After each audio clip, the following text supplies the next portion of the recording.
तो गाइस कैसे हैं आप सब लोग। ट्रू डीमन के एपिसोड 31 के साथ हाजिर हो। तो लास्ट एपिसोड के एंड पे हमने देखा था कि ब्लू स्पिरिट जो होती है वो एक नौकरानी की बॉडी को पोजेस करने के बाद वहां पर खाना एंजॉय कर रही होती है, लेकिन उसकी बॉडी जो होती है वो ज्यादा देर तक उसकी बॉडी को पोजेस नहीं रख पाती और इसी के साथ ही वो उसकी बॉडी के अंदर से बाहर निकल आती है। और साथ ही जो उनसे कहते हैं कि तुम यहाँ पर ये शामनिज्म की बुक्स क्यों पढ़ते रहते हो, तो वो कहता है कि ये बुक्स बहुत ज्यादा इंटरेस्टिंग है। ये वो वाली बुक है जो कि तुम उस लड़की को मारने के बाद उसके पास से लेकर आई थी, यानी न्यू मून के पास से लेकर आई थी। और इसके अंदर यहाँ पर कुछ स्पेशल टेक्निक्स लिखी हुई है जिसकी मदद से हम लोग यहाँ पर किसी मरे हुए इंसान को एक डेड स्पिरिट की शक्ल में यहाँ पर दोबारा जिंदा कर सकते हैं। ठीक है, साथ ही ब्लू स्पिरिट और जॉन दोनों को वहाँ पर किलिंग इंटेंट महसूस होता है। वो दोनों जल्दी से साइड के ऊपर देखते हैं। तो इसी के साथ ही ब्लू स्पिरिट वहाँ पर सोच रही होती है कि इस लड़के की आइज मुझसे भी ज्यादा शार्प है, इसे भी यहाँ पर किलिंग इंटेंट महसूस हो गया। लगता है कि इसकी सेंसेस मुझसे ज्यादा बेहतर हैं। और इसी के साथ ही दिखाता है कि उनके साथ वाले रूम के अंदर वहाँ पर गोचान अपने साथ चायरिन को लेकर आया था। चायरिन को वहाँ पर एक नौकरानी के कपड़े देता है और कहता है कि तुम्हें ये कपड़े पहनने होंगे। तो वो कहती है लेकिन ये बहुत ज्यादा गंदे हैं, मैं ये कपड़े नहीं पहनूंगी।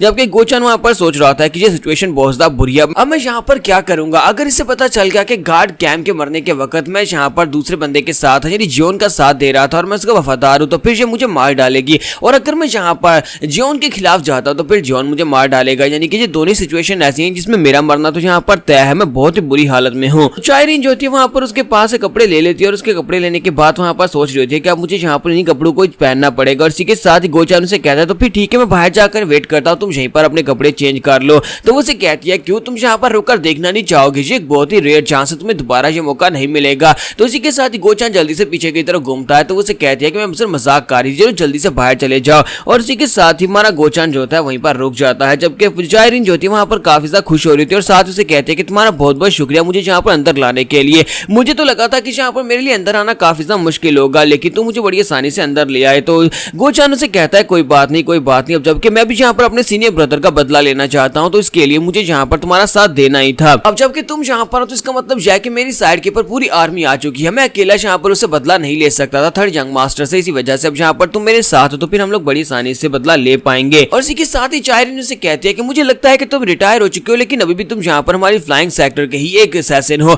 और तुम यहाँ पर अपनी कोर्स से असैसिन हो, और इसी वजह से मुझे तुम्हारे पर पूरा भरोसा है। तो जैसे वो ये बात करती है तो इसी के साथ ही गोचान पीछे की तरफ मुड़ जाता है। वो हंसते हंसते वहां से जा रहा था, लेकिन इसी के साथ उसके ऊपर नीडल्स फेंकती है और उसको वहां पर फिर से पैरालाइज कर देती है और उसे कहती है कि तुम्हें क्या लगा था कि मैं तुमसे ये कहूंगी कि मुझे तुम्हारे पर भरोसा है, ऐसी तो कोई बात नहीं है। मैं तो सिर्फ और सिर्फ यहाँ पर तुम्हारी मदद से अंदर आना चाहती थी, क्योंकि मुझे अच्छी तरह से पता है कि तुम यहाँ पर बदल चुकी हो। तुमने यहाँ पर गार्ड कैंप का साथ नहीं दिया, तुम्हारा सीनियर ब्रदर यहाँ पर मारा गया, लेकिन उसके बावजूद एक असैसिन होने के नाते तुमने यहाँ पर कुछ भी नहीं किया, उसे बचाने के लिए तुमने कोई भी एफर्ट नहीं की। इसका मतलब यह है कि तुम यहाँ पर दूसरी पार्टी के वफादार हो चुकी हो और तुमने यहाँ पर गार्ड कैंप को धोखा दिया है। इसी वजह से अब सबसे पहले मैं जिसे यहाँ पर मारने वाली हूँ वो तुम होने वाले हो, सबसे पहले यहाँ पर तुम ही मरोगे। जैसे कचरे की किसे फिक्र पड़ी है, तुम्हारे जैसे कचरे की तुम्हारे सेक्टर के अंदर भी कोई वैल्यू नहीं थी और तुम्हें क्या लगा था कि यहाँ पर तुम्हारी वैल्यू को समझूंगी और यहाँ पर आकर तुमसे बात करूंगी। तुम्हें हमारे सेक्टर से रिटायर किया गया था सिर्फ इसलिए नहीं कि तुम्हारे दिन पूरे हो गए, बल्कि इसलिए निकाला गया था क्योंकि तुम्हारे अंदर कोई टैलेंट था ही नहीं, तुम बिल्कुल बेकार इंसान थे। लेकिन कम से कम तुम यहाँ पर अपनी वफादारी तो नहीं चेंज करते। तो ये बातें सुनने के बाद गोचान वहां पर सोच रहा था इसका मतलब यह है कि इस कमीनी को सब कुछ शुरू से ही पता था, और अगर से सब कुछ शुरू से पता था इसका मतलब यह है कि अब मैं यहाँ पर मरने वाला हूँ। तो चायरिन उसे कहती है कि तुम आज तक बिल्कुल वैसे के वैसे हो, तुम बिल्कुल भी नहीं बदले, हालांकि तुम काफी ज्यादा बड़े हो गए हो और लेकिन पहले से ज्यादा बेवकूफ हो गए हो। क्या तुम्हें नहीं पता कि यहाँ पर हम लोग अपनी जिंदगी में सीखते हैं, लेकिन तुमने अपनी जिंदगी में कुछ भी नहीं सीखा। इसी वजह से मैं तुम्हारे जैसे लोगों को बहुत ज्यादा डिस्पाइज करती हूँ। इसी वजह से मैं अपने सेक्टर में तुम्हारे जैसे लोगों को बिल्कुल भी देखना नहीं चाहती। जब से मैं यहाँ पर सेक्टर लीडर बनी हूँ तब से मैंने यहाँ पर तुम्हारे जैसे कचरू को सेक्टर के अंदर भर्ती करना छोड़ दिया। इसी वजह से तुम्हें यहाँ पर मरना होगा। तो गोचन वहां पर सोच रहा था क्या मैं यहाँ पर बस इस तरह से मर जाऊं, मैंने यहाँ पर गार्ड कैंप को धोखा दिया और उसके बाद मैं जियोन का वफादार हूं, तो क्या मैं यहाँ पर जियोन को भी धोखा दे दूं, क्योंकि मुझे यहाँ पर एंड के ऊपर बचाने के लिए कोई नहीं आने वाला। मैं तो यहाँ पर बहुत ज्यादा कमजोर हूँ, एंड के ऊपर सिर्फ और सिर्फ इसी वजह से मरने वाला हूँ क्योंकि मैं बहुत ज्यादा कमजोर हूँ। और इसी के साथ ही चायरिन अपने पास से अपना नाइफ निकालती है और उसे कहती है कि मैं तुम्हें बताती हूँ कि सिचुएशन क्या होने वाली है। तुम गार्ड कैंप के डिसाइपल थे और उसके डिसाइपल होने के नाते तुमने यहाँ पर थर्ड यंग मास्टर को मार डाला और उसको मारने के बाद तुमने खुदकुशी कर ली। सभी लोग इस बात के ऊपर यकीन भी कर लेंगे, ये सिर्फ और सिर्फ ऐसे ही होने वाला है। और इसी के साथ ही वो कहती है कि अब यहाँ पर मर जाओ और अपना ब्लेड लेकर हमारे गोचान के ऊपर अटैक कर देती है। जैसे वो गोचान के ऊपर अटैक करती है इसी के साथ ही दरवाजा टूटता है, वहां पर से एक हाथ अंदर निकलता है और हमारा जियोन जो होता है वहां पर आने के बाद अपनी अटैचमेंट टेक्निक को यूज करते हुए उसके ब्लेड को अपनी तरफ पुल करता है। जैसे वो उसे पुल करता है तो इसी के साथ उसका नाइफ उसके हाथ से छूट जाता है, तो उसके नाइफ को अपने हाथ में पकड़ता है, दरवाजे को किक मारता है, वहां पर से अंदर आ जाता है और अंदर आने के बाद कहता है गार्ड गोचान, लगता है कि तुम यहाँ पर बहुत ही बड़ी मुश्किल में फंस चुके हो। लगाया था कि तुम्हें बचाने के लिए मुझे खुद यहाँ पर आना पड़ेगा और देखो मैं यहाँ पर तुम्हें बचाने के लिए आया हूँ। जबकि गोचान वहाँ पर जियोन को देखता है और कहता है कि क्या यहाँ पर मुझे बचाने के लिए आया है, लेकिन ये कमीना यहाँ पर मुझे बचाने के लिए आया और जो बहुत ज्यादा कूल है। तो इसी के साथ ही चायरिन जो होती है अपने पास एक और छोटा नाइफ निकालती है और गोचान की गर्दन के ऊपर रखते हुए कहती है कि यंग मास्टर मॉक तुम्हें यहाँ पर अपनी जगह के ऊपर ही रुकना होगा, जहाँ पर वहीं पर खड़े रहना, वरना मैं इस ब्लेड को इस लड़के की बॉडी के आर पार कर दूंगी। गार्ड गोचान यहाँ पर नहीं बच पाएगा, गार्ड गोचान यहाँ पर मारा जाएगा। तुम्हारा जियोन जो होता है वहाँ पर उसकी बात सुनने के बाद चुपचाप खड़ा होता है, जबकि गोचान वहाँ पर सोच रहा होता है कि इस लड़की को क्या लगता है कि यहाँ पर मुझे बंदी बनाकर इस लड़के को यहाँ पर इसके ऊपर दबाव डाल सकती है। वो एक डेविल है जो कि यहाँ पर किसी के जिंदा रहने या मरने से कोई फर्क नहीं पड़ता, फिर वो यहाँ पर मेरे लिए ऐसा क्यों करेगा। तो वो से कह रही होती है कि तुम्हें अपना नाइफ नीचे फेंकना होगा, चुपचाप यहाँ पर मेरे सामने खड़े हो जाओ। तो इसी के साथ ही हमारा जियोन जो होता है हल्का सा मुस्कुरा रहा होता है। तो गार्ड कैम कहता है मुझे लगता है कि मैं वाकई में यहाँ पर मरने वाला हूँ, क्योंकि जियोन कभी भी यहाँ पर अपने हाथ से नाइफ नहीं फेंकने वाला। और इसी के साथ ही दिखाते हैं कि जियोन आगे की तरफ बढ़ता है और इसी के साथ अपना नाइफ उठाता है और उसे ग्राउंड के ऊपर फेंक देता है। तो जैसे वहां पर जियोन अपने नाइफ को ग्राउंड के ऊपर फेंक देता है, देखने के बाद गोचान बहुत ज्यादा हैरान होता है और कहता है कि ये क्या यहाँ पर क्या हुआ। तो जियोन कहता है लो मैंने अपने नाइफ को फेंक दिया, चलो जल्दी से अब यहाँ पर गोचान को छोड़ दो। और इस बात से चायरिन भी काफी ज्यादा हैरान हो जाती है। तो हमारा जियोन उसे कहता है कि अब जल्दी से छोड़ दो, मैंने तुम्हें कहा ना कि अब जल्दी से छोड़ दो, तुमने कहा था कि नाइफ फेंकना है। चायरिन कहती है कि इसका मतलब यह है कि गोचान तुम्हारे लिए काफी ज्यादा वैल्यूएबल बंदा है, इसी वजह से तुम इसकी जान बचाने के लिए सब कुछ करने को तैयार हो। तुम्हारा जियोन वहां पर उसे कहता है कि हाँ जैसा समझ लो, क्योंकि मैं यहाँ पर अभी भी इससे काफी सारे काम लेने वाला हूँ। और इसी के साथ ही वो कहता है अब अगर तुम यहाँ पर इसे अभी छोड़ देती हो तो मैं तुमसे वादा करता हूँ कि मैं तुम्हें जिंदा छोड़ दूंगा। ये तुम्हारे लिए एक मौका है, लेकिन अगर तुमने अभी से नहीं छोड़ा तो उसके बाद तुम्हारे पास जिंदा रहने का कोई मौका नहीं रहेगा। तो ये बात सुनने के बाद चायरिन भी काफी ज्यादा हैरान होती है और कहती है कि ये क्या बकवास कर रहा है, ये कह रहा है कि ये यहाँ पर मुझे जिंदा छोड़ देगा, ये मुझे यहाँ पर एक मौका देने की कोशिश कर रहा है। और उसे कहती है कि तुम्हारी हिम्मत कैसी भी यहाँ पर हमारे फ्लाइंग असैसिन सेक्टर लीडर से इस तरह की बात करने की। और साथ ही वो कहती है कि अगर तुम वाकई में यहाँ पर गोचान को बचाना चाहते हो तो मेरे सामने घुटने टेको, अपने घुटने टेकर यहाँ पर इसके लिए माफी की भीख मांगो। और इसी के साथ ही जब वो ये बात करती है तो गोचान कहता है कि अब तो यहाँ पर मैं पक्का मरने वाला हूँ। जब किसी के साथ ही हमारा जियोन जो होता है वहां पर नीचे की तरफ झुकना स्टार्ट करता है। जियोन जब वहां पर नीचे झुक रहा होता है तो गोचान कहता है कि ये क्या कर रहा है, कहीं ये वाकई में यहाँ पर मेरे लिए यहाँ पर अपने घुटने तो नहीं टेकने वाला, क्या ये मुझे बचाने के लिए सब कुछ करने वाला है। तुम्हारा जियोन वहां पर नीचे की तरफ झुकते हुए कहता है कि गार्ड गोचान अब तुम्हें यहाँ पर खुद ही बचना होगा। और इसी के साथ ही वो नाइफ लेकर उसके ऊपर अटैक करने के लिए आगे बढ़ता है। चायरिन उसे कहते हैं कि मुझे लगा था कि तुम यहाँ पर अपने घुटने टेक कर इसको बचाने के लिए माफी की भीख नहीं मांगोगे, क्योंकि ये तो सिर्फ और सिर्फ एक कचरा और कचरे को बचाने के लिए कोई ऐसा नहीं करेगा। लेकिन इसी के साथ ही जब हमारा जियोन वहां पर साइड के ऊपर देख रहा था तो वो कहती है कि ये मेरी तरफ क्यों नहीं देख रहा है, ये साइड के ऊपर क्यों देख रहा है। तो इसी के साथ ही ब्लू स्पिरिट जो होती है वहां पर अपनी पावर्स को रिलीज करती है। वो अपनी ऑमनियस पावर्स के साथ उसको वहां पर चारों तरफ से घेरने की कोशिश करती है। ग्राउंड के अंदर से ब्लड के बने हुए हाथ निकलते हैं और चायरिन को वहां पर ट्रैप करने की कोशिश करते हैं। लेकिन चायरिन क्योंकि एक पीक राम की मास्टर होती है, इसी वजह से वो उसको सेंस कर लेती है। वो जल्दी से जंप करते पीछे की तरफ फट जाती है और उसके अटैक को अवॉइड कर लेती है। ब्लू स्पिरिट उसे कहते हैं कि मुझे ये बात अच्छी तरह से पता है कि तुम एक पीक राम की मास्टर हो, तुम यहाँ पर हमारे जैसे पावरफुल स्पिरिट्स की भी सेंस को महसूस कर सकती हो कि हम लोग कहां से अटैक करने वाले हैं, इसी वजह से तुम यहाँ पर बच पाई हो। लेकिन असल में ये अटैक यहाँ पर से नहीं होने वाला था, बल्कि अपने पीछे देखो। और पीछे वाली साइड के ऊपर हमारा जियोन जो था अपना ब्लेड लेकर उसके पीछे पहुंच चुका होता है। तो यहाँ पर हमारी एपिसोड 31 का एंड करेंगे। नेक्स्ट एपिसोड में देखेंगे क्या यहाँ पर चायरिन मारी जाएगी, अब यहाँ पर फिर से कुछ इंटरेस्टिंग होने वाला है। तो एपिसोड की एक्सप्लेनेशन अच्छी लगी हो तो कमेंट करके जरूर बताइएगा। वीडियो को लाइक करना मत भूलिएगा। Thank you. तो गाइस कैसे हैं आप सब लोग। ट्रू डीमन के एपिसोड 32 के साथ हाजिर हो। तो लास्ट एपिसोड के एंड पे हमने देखा था कि जब ब्लू स्पिरिट जो होती है वो चायरिन के ऊपर अटैक करती है तो चायरिन उसको सेंस कर लेती है और पीछे की तरफ जंप करती है। जबकि इसी के साथ ही जियोन पीछे से निकलता है, अपना नाइफ लेकर उसके ऊपर अटैक कर देता है। जियोन जब उसके ऊपर अटैक करता है तो इसी के साथ उसके हाथ से दोबारा नाइफ भी गिर जाता है और वो पीछे की तरफ जंप करते हुए हटती है। और इसी के साथ ही हमारा जियोन जो होता है गोचान को उठाता है और उसे धक्का देकर साइड के ऊपर फेंक देता है और साथ ही उसकी नीडल्स भी निकाल देता है और कहता है कि लो गार्ड गोचान तुम्हें बचा लिया गया है। और गार्ड गोचान जो होता है वहां पर जाता है। उसके बचने के बाद हमारा जियोन जो होता है वो बड़ी तेजी के साथ उसके ऊपर अटैक करने के लिए आगे बढ़ता है। लेकिन पहले जब उसने अपने नाइफ के साथ अटैक किया था तो इसी के साथ ही चायरिन वहां पर उस बारे में सोच रही होती है। चायरिन कहते हैं कि मुझे नहीं पता कि यहाँ पर अजीब क्या हो रहा है, लेकिन जब इसने अपने नाइफ को थ्रो किया था उस वक्त मुझे महसूस हुआ था कि ये बहुत ज्यादा कमजोर है, इसकी मार्शल आर्ट्स इतनी स्ट्रॉन्ग नहीं है, इसी वजह से इसके नाइफ के अंदर बिल्कुल भी दम नहीं था। तो इसी के साथ ही चायरिन जो होती है वहां पर जब उसे लगता है कि ये कमजोर है तो उसे मारने के लिए आगे बढ़ती है और कहती है कि अब जब ये कमजोर है तो इसे मरना होगा, कमजोर लोगों की किस्मत में सिर्फ एक ही बात होती है कि उन्हें मरना होता है और उसी के साथ ही वो आगे बढ़ती है और साथ ही अपने पास अपने स्पेशल ट्रेजर को निकालती है।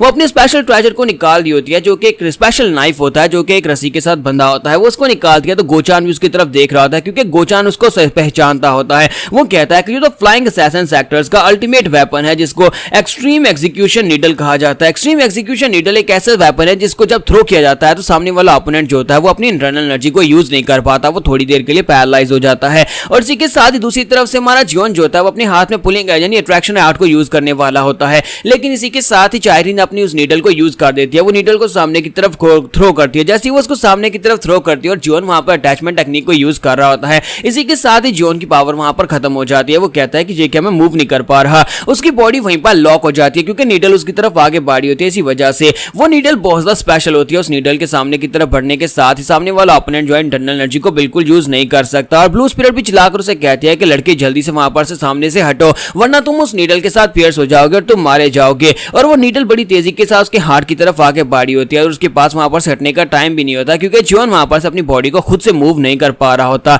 और इसी के साथ ही गार्ड कैंप को दिखाते हैं कि गार्ड कैंप बड़ी तेजी के साथ भागता हुआ आगे बढ़ता है, जियोन को धक्का देकर उसे साइड के ऊपर फेंक देता है। जब उसे साइड के ऊपर फेंक देता है तो वो सभी लोग ये देखकर बहुत ज्यादा हैरान होते हैं कि गार्ड कैंप ने ऐसा क्यों किया होगा। और गार्ड कैंप जो होता है वो सीधा उस नीडल के सामने आ जाता है और वो नीडल सीधी उसके दिल के अंदर आकर लगती है। जैसे वो नीडल उसकी बॉडी के अंदर आकर दंस जाती है वो वहीं पर ग्राउंड के ऊपर गिर जाता है। तो ये देखने के बाद हमारा जियोन जो होता है बहुत ज्यादा गुस्सा हो जाता है। हमारा जियोन बहुत ज्यादा गुस्सा हो जाता है और वहां पर डिमोनिक एनर्जी को रिलीज करते हैं। ब्लू स्पिरिट से कहता है कि ब्लू स्पिरिट मार डालो। इसी के साथ ही ब्लू स्पिरिट जो होती है बड़ी तेजी के साथ आगे की तरफ बढ़ती है और दूसरी तरफ से वो लड़की चायरिन जो होती है अपने पास नीडल्स निकालकर हमारे जियोन के ऊपर फेंकती है। तुम्हारा जियोन अपनी अट्रैक्शन आर्ट को यूज करता है, अपने हाथ को सामने की तरफ करता है तो वो सभी नीडल्स उसके हाथ के अंदर आकर दंस जाती हैं। लेकिन हमारे जियोन को अब यहाँ पर इस बात से ज्यादा फर्क नहीं पड़ता क्योंकि वो बहुत ज्यादा गुस्से में होता है। और दूसरी तरफ दिखाते हैं कि चायरिन जो होती है उसकी बॉडी वहां पर ब्लड के साथ कवर हो रही होती है क्योंकि ब्लू स्पिरिट जो होती है पीछे से आकर उसे जकड़ लेती है। वो ब्लड के साथ उसे पकड़कर वहां पर पीछे ले जाती है और इसी के साथ उसे वहां पर दीवार के अंदर दंसा देती है जहां पर वो अपने ब्लड के हाथों के साथ उसका मुंह भी बंद कर देती है और उसे कहती है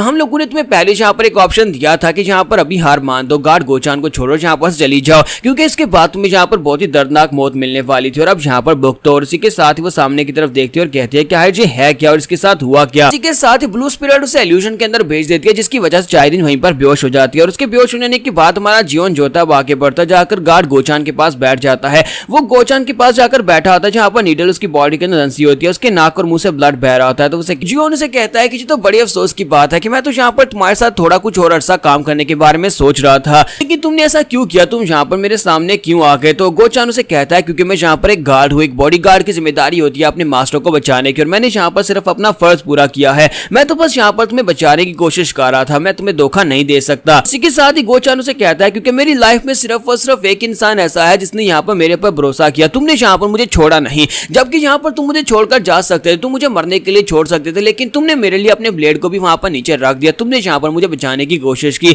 अगर तुमने यहाँ पर मुझे धोखा नहीं दिया तो फिर मैं यहाँ पर तुम्हें धोखा क्यों देता। इसी वजह से मैं यहाँ पर किसी को छोड़ना नहीं चाहता। एंड गेम पर मुझे बस यही चाहिए था कि मैं अगर यहाँ पर मरूं तो किसी के लिए मरूं जहाँ पर मैं बहुत ज्यादा खुश हूँ। और इसी के साथ ही गार्ड गोचान वहां पर अपनी आंखें बंद कर देता है और वो मर जाता है। तो गार्ड गोचान जो होता है वो मर जाता है तो उसके मरने के साथ ही चायरिन फिर से उठकर खड़ी हो जाती है और कहती है लगता है कि ये तो मर गया। तुम्हारा जियोन उसकी तरफ देखता है और कहता है कि ये क्या तुमने इस लड़की की बॉडी के ऊपर कब्जा कर लिया। तो वो उसे कहती है कि हाँ ये लड़की की बॉडी बहुत ज्यादा सेक्सी है और मेरे लिए ये बिल्कुल अच्छी है, इसी वजह से मैंने इसकी बॉडी के ऊपर कब्जा किया है। और इसी के साथ ही दिखाता है कि उसकी बॉडी के ऊपर भी साइड इफेक्ट्स आना शुरू हो जाते हैं। तो इसी के साथ ही ब्लू स्पिरिट गुस्सा हो जाती है और कहती है कि मैंने इस लड़की की बॉडी के ऊपर कब्जा किया लेकिन साथ ही इस लड़की की बॉडी के ऊपर भी साइड इफेक्ट्स आना शुरू हो गए, ये तो बहुत ज्यादा बेकार बॉडी है। फिर साथ ही वो गोचान की तरफ देखती है और कहती है कि अब यहाँ पर इसका क्या करेंगे, ये तो यहाँ पर मर गया है, इसे इस तरह से बिल्कुल भी नहीं मरना चाहिए था। और ये बेचारा तो यहाँ पर एक वेंजफुल स्पिरिट भी नहीं बन सकता हमारी तरह क्योंकि इसके अंदर कोई भी रिजेंटमेंट नहीं है। लगता है कि मरते वक्त ये बहुत ज्यादा खुश था, इसी वजह से इसकी बॉडी के अंदर कोई हेट्रेड भी नहीं है। हमारा जियोन जो होता है वहां पर उसकी बात सुनने के बाद कहता है कि मैंने यहाँ पर उस बुक को पढ़ा था जो कि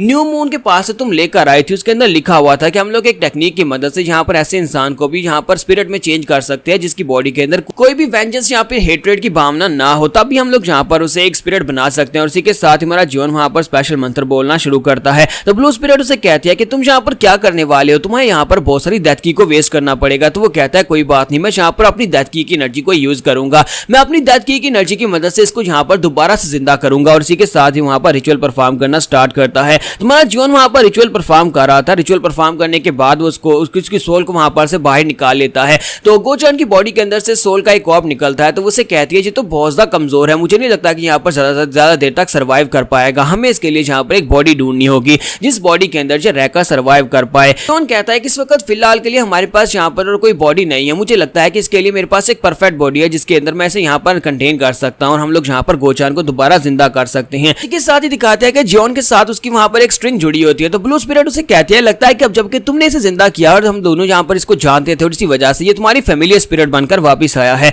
यानी कि अब हमारी तरह ये भी तुम्हारा फैमिलियर स्पिरिट है, तुम इसे जो कराए वो करवा सकते हो, लेकिन इसके लिए तुम्हें एक वेसल की जरूरत पड़ेगी। जॉन जो होता है वहां पर चायरन की बॉडी जो होती है वो ब्लू स्पिरिट को चायरन की बॉडी के अंदर से बाहर निकालता है और साथ उस बॉडी के अंदर गोचान को डाल देता है। तो गोचान को उसको बॉडी के अंदर डालने के बाद गोचान जो होता है वो सोच रहा था क्या मैं यहाँ पर मर चुका हूँ, क्या मैं यहाँ पर किसी दूसरी दुनिया में आ गया हूँ, लेकिन मुझे यहाँ पर कुछ अजीब महसूस क्यों हो रहा है। उसी के साथ से बाहर से आवाज आती है, तुम्हारा जॉन उसे आवाज दे रहा था और कहता है गार्ड गोचान चलो जल्दी से ड्रामा बंद करो और उठ जाओ। तो जैसे वहां पर अपनी आंखें खोलता है वो कहता है कि ये क्या, ये तो यंग मास्टर की आवाज है। वो उठकर बैठ जाता है और कहता है कि यंग मास्टर ये क्या, मैं तो मर गया था, मैं जिंदा कैसे हूं। तो वो कहता है कि मेरी बात को ध्यान से सुनो, तुम मर गए थे लेकिन तुम्हारे मरने के बाद मैंने अपनी डेथ की और साथ में जहां पर तुम्हारी सोल को दोबारा से इस राम में रख लिया, अपनी डेथ की मदद से तुम्हें दोबारा जिंदा कर लिया है, अब तुम मेरी फैमिलियर स्पिरिट बन चुके हो और तुम्हारे लिए यहाँ पर मुझे एक बॉडी की जरूरत थी क्योंकि तुम बहुत ज्यादा कमजोर थे, इसी वजह से मैंने यहाँ पर तुम्हें ये वाली बॉडी दे दी। गार्ड गोचान उसे कहता है कि जरा रुको, तुम यहाँ पर क्या बात कर रहे हो कि मुझे ये वाली बॉडी दे दी। तुम्हारा जॉन उसे कहता है कि मैं यहाँ पर तुमसे यही कह रहा हूँ कि मेरे पास यहाँ पर और कोई चॉइस नहीं थी, तुम्हारे लिए यहाँ पर सिर्फ यही एक बॉडी थी, तो मैंने तुम्हें इसी बॉडी के अंदर रख दिया।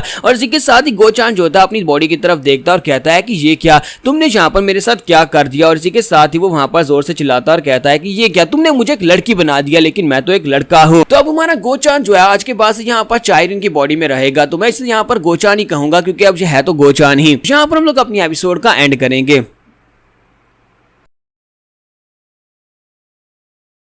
तो गाइस कैसे हैं आप सब लोग, ट्रू डीमन के एपिसोड 33 के साथ हाजिर हो। तो लास्ट एपिसोड के एंड भी हमने देखा था गार्ड गोचान जो होता है मरने के बाद उसकी आत्मा को वहां पर जिंदा किया जाता है और हमारा जॉन उसकी आत्मा को वहां पर चायरन की बॉडी के अंदर डाल देता है। तो जब वो वहां पर अपनी बॉडी की तरफ देखता है तो वो चिल्लाकर कहता है कि मुझे ये बिल्कुल भी एक्सेप्टेड नहीं है, प्लीज यहाँ पर मुझे वापस भेज दो, मैं मरना चाहता हूँ, मैं यहाँ पर इसकी बॉडी के अंदर कैसे रह सकता हूँ, प्लीज मास्टर यहाँ पर से मुझे वापस भेजो। तुम्हारा जॉन उसे कहता है कि मेरे पास यहाँ पर कोई रास्ता नहीं था, अगर तुम्हें यहाँ पर से निकलना है तो फिर इस बॉडी को मार डालो, इस लड़की के मरने के बाद यहाँ पर तुम आजाद हो जाओगे, तुम जहां पर जाना चाहे वहां पर जा सकते हो। तो इस लड़की को तो वैसे भी यहाँ पर मरना ही है। तो ये बात सुनने के बाद गोचान वहां पर सोच रहा होता है कि इसने जिस तरह से यहाँ पर कहा कि इस लड़की को मरना पड़ेगा, अगर इस लड़की को यहाँ पर मार डाल दिया तो इसका मतलब यह है कि फ्लाइंग स्वर्ड सेक्टर के जो लोग हैं वो मेरे पीछे पड़ जाएंगे और अगर मैं यहाँ पर इस लड़की को नहीं मारता तो फिर मुझे यहाँ पर एक लड़की की बॉडी के अंदर रहना पड़ेगा, मैं यहाँ पर इस लड़की की बॉडी के अंदर कैसे रह सकता हूँ। अब किसी के साथ ही ब्लू स्पिरिट उसे कहते हैं कि लड़के तुम कुछ ज्यादा ही लकी हो जो तुम्हें यहाँ पर इतनी खूबसूरत बॉडी मिली है। तो ये बात सुनने के बाद गोचान साइड के ऊपर देखता और कहता है कि अब यहाँ पर कौन है। जैसे वो उसकी तरफ देखता है उसे बहुत ही डेडली फीलिंग आती है, तो वो कहता है कि मुझे लगा ही था कि यहाँ पर मास्टर के पास एक और मॉन्स्टर है, लेकिन मैं पहले से देख नहीं पा रहा था, लेकिन अब जबकि मैं खुद यहाँ पर एक स्पिरिट बन चुका हूँ तो मैं यहाँ पर इसे देख सकता हूँ, ये तो बहुत ज्यादा खतरनाक है। तो वो कहता है कि आयश औरत यहाँ पर इतनी ज्यादा खतरनाक कैसे और इसकी बॉडी के अंदर से इतना पावरफुल हो रहा कैसे निकल रहा है, अगर मैं यहाँ पर एक गोस्ट नहीं होता और मैं यहाँ पर जिंदा इंसान होता और इसकी तरफ देखता तो मुझे तो लगता है कि मैं इसे देखकर ही मर जाता, क्योंकि अभी यहाँ पर मुझे ऐसा महसूस हो रहा है जैसे कि मैं यहाँ पर एक ब्लड के सी के अंदर बैठा हूँ, उस ब्लड के समंदर के अंदर बैठा हूँ जहाँ पर बहुत सारा ब्लड है। इस लड़के ने अपने पास यहाँ पर स्पिरिट को रखा हुआ है, इसका मतलब यह कि ये लड़का इसकी रियल स्ट्रेंथ जो है वो स्पिरिट से भी ज्यादा हो सकती है। इसकी रियल आइडेंटिटी क्या है, ये लड़का कौन है। और इसी के साथ ही ब्लू स्पिरिट उसे कह दिया कि मुझे तो यहाँ पर तुम्हें देखकर बहुत ज्यादा हैरानी हो रही है, तुम यहाँ पर मर गए थे और तुम्हारे मरने के बाद यहाँ पर उसने इतनी मेहनत करने के बाद तुम्हें जिंदा किया और तुम्हें यहाँ पर एक बॉडी मिली और तुम यहाँ पर ऊपर से अफसोस कर रहे हो, तुम यहाँ पर रो क्यों रहे हो। तो वो उसे कहता है कि मैं एक लड़का हूँ और अब मैं यहाँ पर एक लड़की की बॉडी के अंदर हूँ। तो इसी के साथ ही ब्लू स्पिरिट गुस्से के साथ उसे कहती है बकवास बंद करो, तुम यहाँ पर इस तरह से कैसे बात कर सकते हो जैसे कि तुम एक जिंदा इंसान हो, तुम मर चुके हो, तुम्हें यहाँ पर अब एक बॉडी के साथ फर्क नहीं पड़ना चाहिए कि तुम किसी लड़की की बॉडी के अंदर हो या फिर किसी लड़के की बॉडी के अंदर हो। तुम्हें तो शुक्र मनाना चाहिए कि तुम कभी यहाँ पर मार्शल आर्ट्स के 0 लेवल के ऊपर थे और अब यहाँ पर तुम मार्शल आर्ट्स की पीक पर पहुंच चुके हो, इस बॉडी के साथ में मार्शल आर्ट्स फ्री में मिल रही हैं। ब्लू स्पिरिट की बात सुनने के बाद जॉन कहता है कि इसे यहाँ पर साबित करने का सिर्फ एक ही तरीका है, हमें इसे दिखाना होगा कि ये कितना काबिल है और पीक राम क्या होती है। और इसी के साथ ही जॉन उसे किक मार देता है। जैसे हमारा जॉन उसे किक मारता है तो इसी के साथ ही चायरन की बॉडी जो होती है अपने आप वहां पर से रिएक्ट करती है, क्योंकि वो मार्शल आर्ट्स की पीक पर होती है। इसी वजह से बड़ी आसानी के साथ उसकी किक को वहां पर डॉज कर लेती है। तो उसे डॉज करने के बाद हमारा गोचान बहुत ज्यादा हैरान होता है और कहता है कि ये अचानक से यहाँ पर क्या हुआ, क्या तुम यहाँ पर मुझे मारना चाहते हो? तो जोन से कहता है कि क्या तुमने यहाँ पर देखा, अब तुम्हें यहाँ पर मार्शल आर्ट्स की पीक मिल चुकी है और तुम यहाँ पर पहले से काफी ज्यादा बेहतर हो गए हो। जबकि वो भी काफी ज्यादा खुश हो जाता है और कहता है ये तो बहुत ही अच्छी बात है, अब मैं यहाँ पर मार्शल आर्ट्स परफॉर्म कर सकता हूँ। मैं अपनी सारी जिंदगी सिर्फ कचरा था और मार्शल आर्ट्स भी ठीक से परफॉर्म नहीं कर सकता था, लेकिन अब यहाँ पर ये काफी ज्यादा बेहतर है। और इसी के साथ ब्लू स्पिरिट से कहते हैं कि मुझे लगता है कि तुम यहाँ पर अब इस बात से काफी ज्यादा सेटिस्फाइड हो गए कि तुम्हें काफी अच्छी पावर मिल गई है। तो वो कहता है लेकिन फिर भी मैं यहाँ पर एक लड़का हूँ, एक लड़की की बॉडी के साथ मैं कैसे रहूंगा? जबकि ब्लू स्पिरिट उसे कहती है कि मुझे पता है कि तुम्हारे जैसे लोग जो होते हैं एक लड़की की बॉडी के अंदर आने के बाद जब कोई यहाँ पर उनको ना देख रहा हो तब ये लोग खुद ही यहाँ पर अपनी बॉडी को टच करते रहते हैं और यहाँ पर मजे लेते रहते हैं, और मुझे लगता है कि तुम भी वैसा ही हो। तो वो कहता है नहीं, ऐसा कुछ भी नहीं है, मैं ऐसा बिल्कुल भी नहीं हूँ। जियोन उसे कहता है गॉड गोचान, मुझे लगता है कि फिलहाल के लिए तुम्हें इसी बॉडी के साथ काम चलाना होगा, बाद में जब यहाँ पर मुझे कोई नई बॉडी मिलेगी तो मैं तुम्हें उसके अंदर ट्रांसफर कर दूंगा, फिलहाल इसी के अंदर रहो। और तो वो उसे कहता है क्या तुम यहाँ पर मेरे साथ वादा करोगे? तो जियोन कहता है हाँ क्यों नहीं, मैं यहाँ पर तुम्हारे साथ वादा करूंगा। और इसी के साथ उनके दरवाजे के ऊपर नॉक होती है तो एक गार्ड वहां पर आता है और कहता है कि मेरा नाम वॉक होयून है और मैं इंदर मैनर की तरफ से आपसे मिलने के लिए आया हूं। तो इसी के साथ ही वो उसके लिए दरवाजा खोलता है तो उसे कहता है कि मेरे पास यहाँ पर एक अच्छी न्यूज है जो मैं आपको देने के लिए आया हूं। तो वो कहता है हाँ बताओ क्या अच्छी न्यूज है? तो इसी के साथ ही वो गार्ड उसे बताता है कि हमारे मैनर मास्टर उनको होश आ गई है और होश आने के बाद उन्होंने यहाँ पर अपने सभी यंग मास्टर्स को मिलने के लिए बुलाया है, उन सभी को यहाँ पर बुलाया गया है ताकि वो आकर उनसे मीटिंग कर सके। तो ये बात सुनने के बाद हमारा जियोन भी काफी हैरान होता है। और इसी के साथ ही शामन रिफ्लेक्शन को दिखाता है कि रिफ्लेक्शन जो होता है वो इनकी फैमिली के बाहर आकर खड़ा हो जाता है, यानी कि जहां पर मॉक फैमिली की हदूद स्टार्ट होती है वो उसके क्लिफ के ऊपर आकर खड़ा हो जाता है, वहां पर फैमिली की तरफ देख रहा होता है। उसके सामने वो पैलेस भी दिखाई देता है जहां पर न्यू मून खड़ी थी और जहां पर से हमारा जियोन जो था उसके साथ बात कर रहा था। तो वो कहता है कि यही वो पवेलियन है, मुझे लगता है कि ये कोई ऑर्डिनरी सा मैटर नहीं है क्योंकि अब जहां पर सब में ब्लू स्पिरिट इन्वॉल्व है। और इसी के साथ ही वो अपने गूट आओ को वहां पर आके भेजता है और कहता है कि जाओ एरिया को स्कैन करके आओ, लेकिन वहां पर एक बहुत ही पावरफुल स्पिरिट बैरियर होता है। तो वो कहता है कि लगता है कि इसने यहाँ पर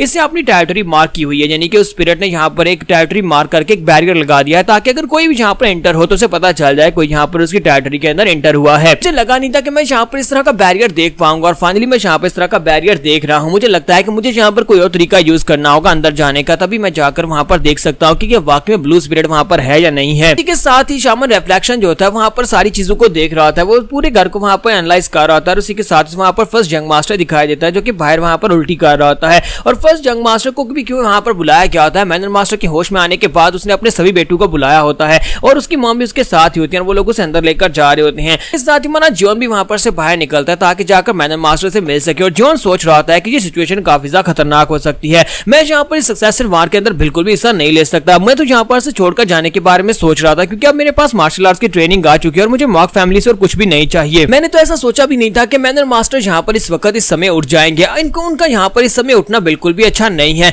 वो यहाँ पर मुझे रोक सकते हैं। इसी वजह से मुझे यहाँ पर कुछ ना कुछ तो सोचना होगा। जबकि वो गार्ड उसे कहता है कि यंग मास्टर आप यहाँ पर क्या सोच रहे हैं, क्या आप यहाँ पर मैनर मास्टर से मिलने के लिए नहीं जाएंगे? उन्होंने पर्सनली यहाँ पर सभी मास्टर्स को बुलाया है, सभी यंग मास्टर्स को बुलाया है। तुम्हारा जोन कहता है हाँ क्यों नहीं, हम लोग वहां पर जरूर जाएंगे। और इसी के साथ ही वो गोचान से कहता है कि चाइरिन मैं यहाँ पर तुम्हें छोड़कर जा रहा हूँ, तुम यहाँ पर सारी चीजों को टाइड अप कर देना जबकि मैं यहाँ पर मैनर मास्टर से मिलकर आता हूँ। तो वो उसे कहता है हाँ क्यों नहीं सर, मैं यहाँ पर सब कुछ कर दूंगा। और इसी के साथ ही ब्लू स्पिरिट भी उसके साथ वहां पर चली जाती है। तो ब्लू स्पिरिट के वहां पर चले जाने के बाद अब चाइरिन यानी कि हमारा गोचान जो होता है वहां पर अकेला होता है और कहता है यहाँ पर देखो तो सही, मुझे अपनी बॉडी को कवर करना पड़ेगा, मैं अपनी बॉडी को यहाँ पर से उठाकर ठिकाने लगाने लगा हूँ। फिर साथ ही वो कहता है कि मैं यहाँ पर अब इन चीजों का क्या करूँ, ये जो दो बड़ी बड़ी चीजें मेरे सामने हैं, मुझे लगता है कि ये काम के दौरान मेरे सामने आने वाले हैं और ऊपर से ये कपड़े कुछ ज्यादा ही हॉट हैं, मैं यहाँ पर इन कपड़ों में बिल्कुल भी नहीं रह सकता। अगर मुझे यहाँ पर रहना है, मुझे लड़की की बॉडी में रहना है तो फिर मुझे पहले अपने कपड़े चेंज करने होंगे। और इसी के साथ ही वो अपने आसपास देखता है, कोई उसे देख तो नहीं रहा, फिर साथ ही वहां पर अपने कपड़े उतारना स्टार्ट करता है और साथ ही वहां पर डेविल स्माइल भी दे रहा होता है। तो जैसे वो अपने कपड़े उतार रहा था इसी के साथ ही ब्लू स्पिरिट वहां पर दीवार के अंदर से निकलती है और कहती है कि मुझे पता था कि तुम भी बाकी ठरकियों की तरह एक ठरकी हो। हमारा गोचन जैसे वहां पर उसे देखता है एक जबरदस्त चीख मारता है और कहता है कि तुम यहाँ पर क्या कर रही हो, जाओ यहाँ से। ब्लू स्पिरिट वहां पर हंसते हंसते बाहर चली जाती है। जैसे ब्लू स्पिरिट वापस आती है तो जियोन उसे कहता है कि तुम अचानक कहां पर चली गई थी? तो वो कहती है कि मैं एक बेवकूफ को बेवकूफी करते हुए देखने के लिए गई थी। उसने कहा था कि वो ऐसा नहीं है लेकिन असल में वो ऐसा ही है। इसी के साथ ही चलते चलते उन्हें सामने वहां पर फोर्थ जंग मास्टर दिखाई देता है। तो फोर्थ जंग मास्टर की हालत काफी ज्यादा खराब लग रही होती है क्योंकि वो काफी ज्यादा गुस्से में भी होता है। तो वो गुस्से के साथ उनकी तरफ आगे बढ़ता है। तो ब्लू स्पिरिट कहती है मुझे लगता है कि उस लड़के को पता चल गया कि तुमने उसे नकली कॉपी दिया, तुमने उसे गलत वर्ड्स बताए हैं। तो वो कहता है कि हाँ मुझे भी ऐसा ही लगता है। तो उसकी स्किन को तो देखो, उसकी स्किन पहले से काफी ज्यादा खराब हो चुकी है, यानी कि उसने यहाँ पर उस टेक्निक को मास्टर करने की कोशिश की होगी। लगता है कि वो यहाँ पर की डेविएशन को फेस फेस करके आया और इसी के साथ में जियोन उसे कहता है कि तुम्हें यहाँ पर दोबारा देखकर काफी ज्यादा अच्छा लग रहा है, 4 दिन हो गए तो क्या तुमने उस टेक्निक को मास्टर कर लिया। तो वो उसके सामने आता है और उसे कहता है कि जी तुम किस तरह से मेरे से बात कर रहे हो। फिर साथ ही उसे कहता है मुझे एक बात बताओ, मुझे तुमसे एक बात पूछनी है। वो जियोन से कहता है कि मैं यहाँ पर ये जानना चाहता हूँ क्या तुमने उस टेक्निक को सीखने की कोशिश की। तुम्हारा जियोन से कहता है कि तुम किस बारे में बात कर रहे हो। तो वो उसे कहता है कि जरा धीरे बोलो, कोई दूसरा इसको सुन ना ले। मैं यहाँ पर उस टेक्निक के बारे में बात कर रहा हूँ, सीक्रेट मैनुअल के अंदर लिखी हुई टेक्निक के बारे में, क्या तुमने उसे मास्टर करने की कोशिश की। ब्लू स्पिरिट इसी के साथ हंसना शुरू कर देती है और कहती है मुझे लगता है कि फर्स्ट जंग मास्टर इतना भी समझदार नहीं है, ये तो एक बेवकूफ निकला, इसे समझ ही नहीं आई कि वहां पर उस टेक्निक के अंदर फेर बदल की गई है। तुम्हारा जियोन उसे कहता है क्या उसके अंदर कोई प्रॉब्लम है। तो वो कहता है कि हाँ उसके अंदर एक प्रॉब्लम है, क्या तुम यहाँ पर मेरे कलर को नहीं देख पा रहे, क्या तुम मेरी स्किन नहीं देख पा रहे, मेरी स्किन खराब हो गई है, मुझे लगता है ये कोई साइड इफेक्ट है, अगर तुमने यहाँ पर उसको प्रैक्टिस किया होगा तो फिर तुम्हारी स्किन खराब क्यों नहीं हुई। तो यहाँ पर हम लोग अपने एपिसोड 33 का एंड करेंगे और नेक्स्ट एपिसोड में देखेंगे कि मैनर मास्टर इन लोगों से क्या बात करने वाले हैं।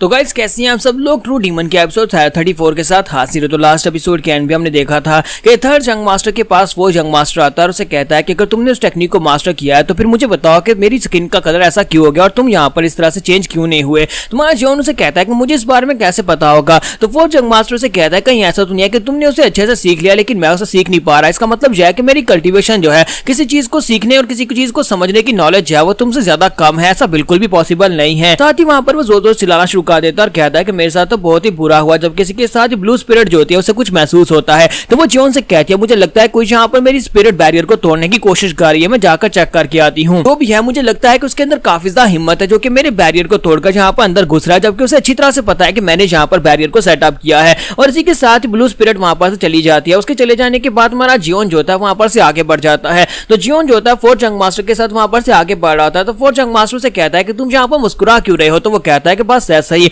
और इसी के साथ ही उसे कहता है क्या तुम यहाँ पर मुझे बताओगे नहीं। तुम्हारा जियोन कहता है कि नहीं मैं तुम्हें नहीं बताऊंगा। तो वो कहता है क्या तुम मुझे बताओगे नहीं कि तुमने यहाँ पर उस टेक्निक को मास्टर किया भी है या नहीं। जियोन कहता है कि हाँ मैंने तुमसे कहा ना कि मैंने यहाँ पर उसको मास्टर किया है। तो वो कहता है तो फिर तुम्हारी स्किन का कलर चेंज क्यों नहीं हुआ। तो जियोन कहता है कि मुझे नहीं पता। और इसी के साथ ही वो लोग वहां पर पहुंच जाते हैं। जैसे वो मेन हॉल के अंदर पहुंचते हैं तो वहां पर सेकंड यंग मास्टर और फर्स्ट यंग मास्टर दोनों खड़े होते हैं और वो इन दोनों को बातें करते हुए देखते हैं। तो वो काफी ज्यादा हैरान होते हैं। स्पेशली सेकंड यंग मास्टर वो कहता है कि ये दोनों में इतनी दोस्ती कब से होने लगी कि ये दोनों यहाँ पर एक दूसरे के साथ बातें करते हुए यहाँ पर आ रहे हैं। फर्स्ट यंग मास्टर को वहां पर दिखाता है कि उसकी मां जो होती है उसका मुंह साफ कर रही होती है क्योंकि उसने वहां पर अपने ऊपर उल्टी कर ली होती है। तो वो उसे कहती है कि तुम्हारे फादर ने यहाँ पर तुमसे मिलने के लिए बुलाया है, तुम घर के बड़े बेटे हो जो कि यहाँ पर सक्सेसर बनने के लिए परफेक्ट हो, लेकिन तुम यहाँ पर दिन दहाड़े कैसे पी सकते हो। तो सेकंड यंग मास्टर वहां पर सोच रहा था मुझे लगता है कि यहाँ पर हम चारू को इसलिए बुलाया गया है क्योंकि फादर यहाँ पर सक्सेसर का अनाउंसमेंट करने वाले हैं कि उनका अगला सक्सेसर यहाँ पर कौन बनने वाला है। तो मुझे लगता है कि यहाँ पर हम चारू में से सबसे परफेक्ट कैंडिडेट जो कि नया सक्सेसर बन सकता है वो मैं ही हूँ। और दूसरी तरफ वो जंग मास्टर को दिखाता है कि वो सोच रहा था कि मुझे इस बात से फर्क नहीं पड़ता कि इसने मुझे गलत मैनुअल दिया था या फिर सही मैनुअल दिया था, लेकिन मुझे इतना पता है कि मैं यहाँ पर अपने फादर का सबसे फेवरेट हूँ। एक बार फादर ने यहाँ पर मुझे देखा कि मैं पहले से काफी ज्यादा बेहतर हूँ तो वो मुझे यहाँ पर नया सक्सेसर घोषित कर देंगे और उसके बाद मैं यहाँ पर नया मैनर मास्टर बनने वाला हूँ। क्योंकि हमारा जियोन सोच रहा था कि मैनर मास्टर इनके बारे में कहा जाता है कि यहाँ पर हमारे म्यूरम वर्ल्ड में टॉप 10 मार्शल आर्टिस्ट में से एक है, इनकी रैंकिंग जो है टॉप 10 में आती है और ये काफी ज्यादा पावरफुल इंसान है जो कि यहाँ पर बहुत ही जल्दी रिकवर कर गए हैं। तो उनके सामने जैसे वहां पर वो पियर होते हैं तो जबरदस्त एनर्जी महसूस होती है। तो हमारा जियोन कहता है कि जब ये बेहोश बिस्तर के ऊपर पड़े थे उस वक्त मुझे ये एनर्जी महसूस नहीं हुई थी, लेकिन अब यहाँ पर ये सामने उठकर बैठे हैं तो उनके अंदर से इतनी सारी एनर्जी निकल रही है जो देखकर मैं काफी ज्यादा हैरान हो रहा हूँ। इसी वजह से यहाँ पर इतनी आसानी के साथ जल्दी से ठीक हो गए। हालांकि इनकी बॉडी के अंदर एक बहुत ही डेडली स्पिरिट थी और बहुत ही पावरफुल किलिंग हो रहा था जो कि इनको यहाँ पर बीमार कर रहा था। और इसी के साथ ही वो सभी लोग जो होते हैं वहां पर अपने फादर को ग्रीट करते हैं। वो चार भी वहां पर अपने फादर को ग्रीट करते हैं तो उनके फादर उनके सामने बैठे होते हैं और कहते हैं तो मेरे बच्चों फाइनली यहाँ पर मैं काफी दिनों के बाद तुम सभी को देख रहा हूँ। हमारा जियोन वहां पर अपने आसपास यंग मास्टर्स की तरफ देखता है तो तीनों यंग मास्टर जो होते हैं वहां पर अपने सर झुकाकर खड़े होते हैं और तीनों वहां पर काफी ज्यादा डर रहे होते हैं। तुम्हारा जियोन कहता है कि इनके फादर ना सिर्फ यहाँ पर स्ट्रॉन्ग है बल्कि इनके अपने बेटों के ऊपर भी डर है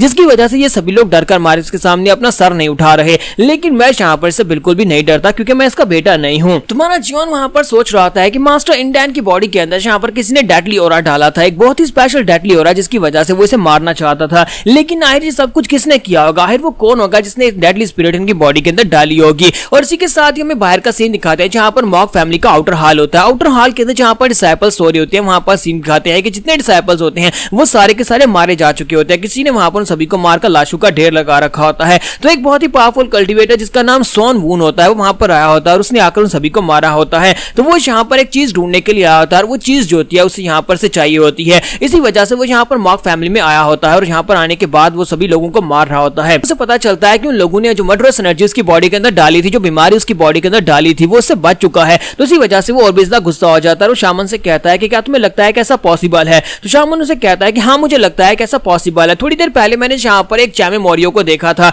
मुझे लगता है कि उसी चैमे मोरियो का जो मास्टर है, उसी मास्टर ने, वो एक शामन है, उस शामन ने जहाँ पर इसकी बॉडी के अंदर से उस इविल स्पिरिट को निकाला होगा, साथ उस किलिंग इंटेंट को भी ठीक किया होगा। तो ये बात सुनने के बाद वो मास्टर सुवून जो होता है वो काफी ज्यादा गुस्सा होता है और कहता है कि अच्छा तो यहाँ पर एक चैमे मोरियो भी है। लगता है कि यहाँ पर शामन्स ने पैसे लेकर ये काम किया होगा, लेकिन शामन्स को यहाँ पर हमारे बिजनेस में अपनी टांग नहीं अड़ानी चाहिए थी। अगर वो शामन तुम्हें यहाँ पर मिले तो तुम्हें पता है कि तुम्हें उसका क्या करना है। और इसी के साथ ही वो कहते हैं कि अब यहाँ पर से हमें आगे बढ़ना होगा, अब हमारा काम यहाँ पर खत्म हो गया, तो हमें सिर्फ और सिर्फ एक ही मिशन पूरा करना है। हमें जाना होगा मैनर मास्टर के पास, जाकर डायरेक्टली उससे पूछना होगा कि वो चीज कहां पर रखी है, वो चीज जो उसने हमारे पास से चोरी की थी वो चीज हमें वापस करनी होगी। और यहीं पर एक सोल्जर को दिखाता है कि वो अभी तक जिंदा होता है और वहां पर बेहोश होने का नाटक कर रहा होता है। लेकिन इसी के साथ ही मास्टर वून जैसे थोड़ा सा आगे बढ़ते हैं वहीं पर रुकते हैं और कहते हैं क्या तुमने यहाँ पर अपनी नींद पूरी कर ली? तुम्हें क्या लगता है कि तुम यहाँ पर ग्राउंड के ऊपर पड़े रहोगे और मुझे पता नहीं चलेगा कि तुम अभी तक जिंदा हो? इसी के साथ ही वो अपनी बड़ी सी तलवार उठाकर उसके ऊपर अटैक करता है और उस लड़के को भी वहीं पर मार डालता है। और उसको मारने के बाद दरवाजा तोड़कर बाहर निकलता है और अपने सभी सोल्जर से कहता है कि सभी लोग रेडी हो जाओ,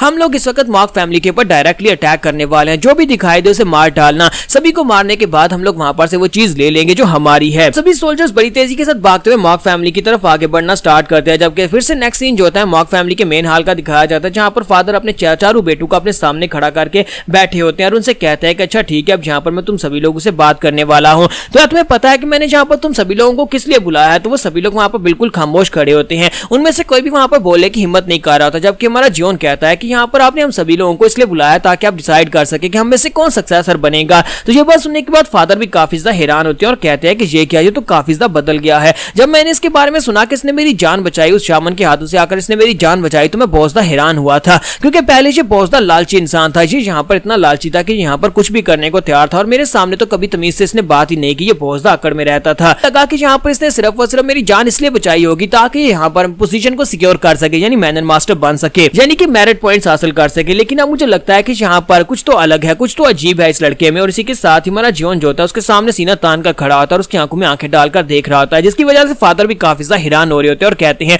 मेरे बाकी के सभी बच्चे यहाँ पर आंखें झुकाकर खड़े हैं, जबकि ये यहाँ पर मेरे सामने इस तरह से खड़ा है जैसे इसे मेरा बिल्कुल भी डर नहीं है। आज वाकई में यहाँ पर इस काबिल है कि इसे यहाँ पर सक्सेसर घोषित किया जाए, तो चलो यहाँ पर देख लेते हैं। और इसी के साथ ही वो उनसे कहता है कि मैं तुम सभी लोगों का टेस्ट लेने वाला हूँ, तो मैं जहाँ पर तुम सभी का एक टेस्ट लूंगा, तुम में से जो भी यहाँ पर इस टेस्ट में पास होगा उसे यहाँ पर मैं सक्सेसर घोषित कर दूंगा। जबकि इसी के साथ ही जॉन अपना हाथ उठाता है और कहता है कि मुझे यहाँ पर आपसे कुछ कहना है, आपके इस टेस्ट का हिस्सा नहीं बनना चाहता, मुझे ये टेस्ट नहीं देना। तो ये बात सुनने के बाद बाकी के सभी यंग मास्टर्स भी काफी हैरान होते हैं, तो वो कहते हैं क्या इस बात का क्या मतलब है? जॉन कहता है कि मैं यहाँ पर टेस्ट नहीं देना चाहता। सेकंड यंग मास्टर सोच रहा होता है कि मुझे लगता है कि अब यहाँ पर मेरे लिए कंटेस्टेंट जो है कम हो गए हैं, क्योंकि अब मुझे सिर्फ और सिर्फ फर्स्ट यंग मास्टर और फोर्थ यंग मास्टर को हराना होगा और उसके बाद मैं सेक्टर मास्टर बन सकता हूँ। जबकि फादर उसे कहते हैं कि लड़के ऐसा क्यों? तुम्हारा जियोन कहता है क्योंकि मुझे ऐसा लगता है कि मैं इस लायक नहीं हूँ कि मैं यहाँ पर मैनर मास्टर बन सकूं। तो फादर उसे कहते हैं लेकिन तुम्हें ऐसा क्यों लगता है कि तुम इस लायक नहीं हो? जियोन कहता है कि मैं इसके लिए क्वालिफाइड नहीं हूँ, इसी वजह से मैं यहाँ पर ये बात कर रहा हूँ। तो वो कहता है कि अगर मैं यहाँ पर बाकी सभी को देखूं तो बाकी के दोनों यंग मास्टर्स के मुकाबले में यहाँ पर बिल्कुल परफेक्ट नहीं हूँ,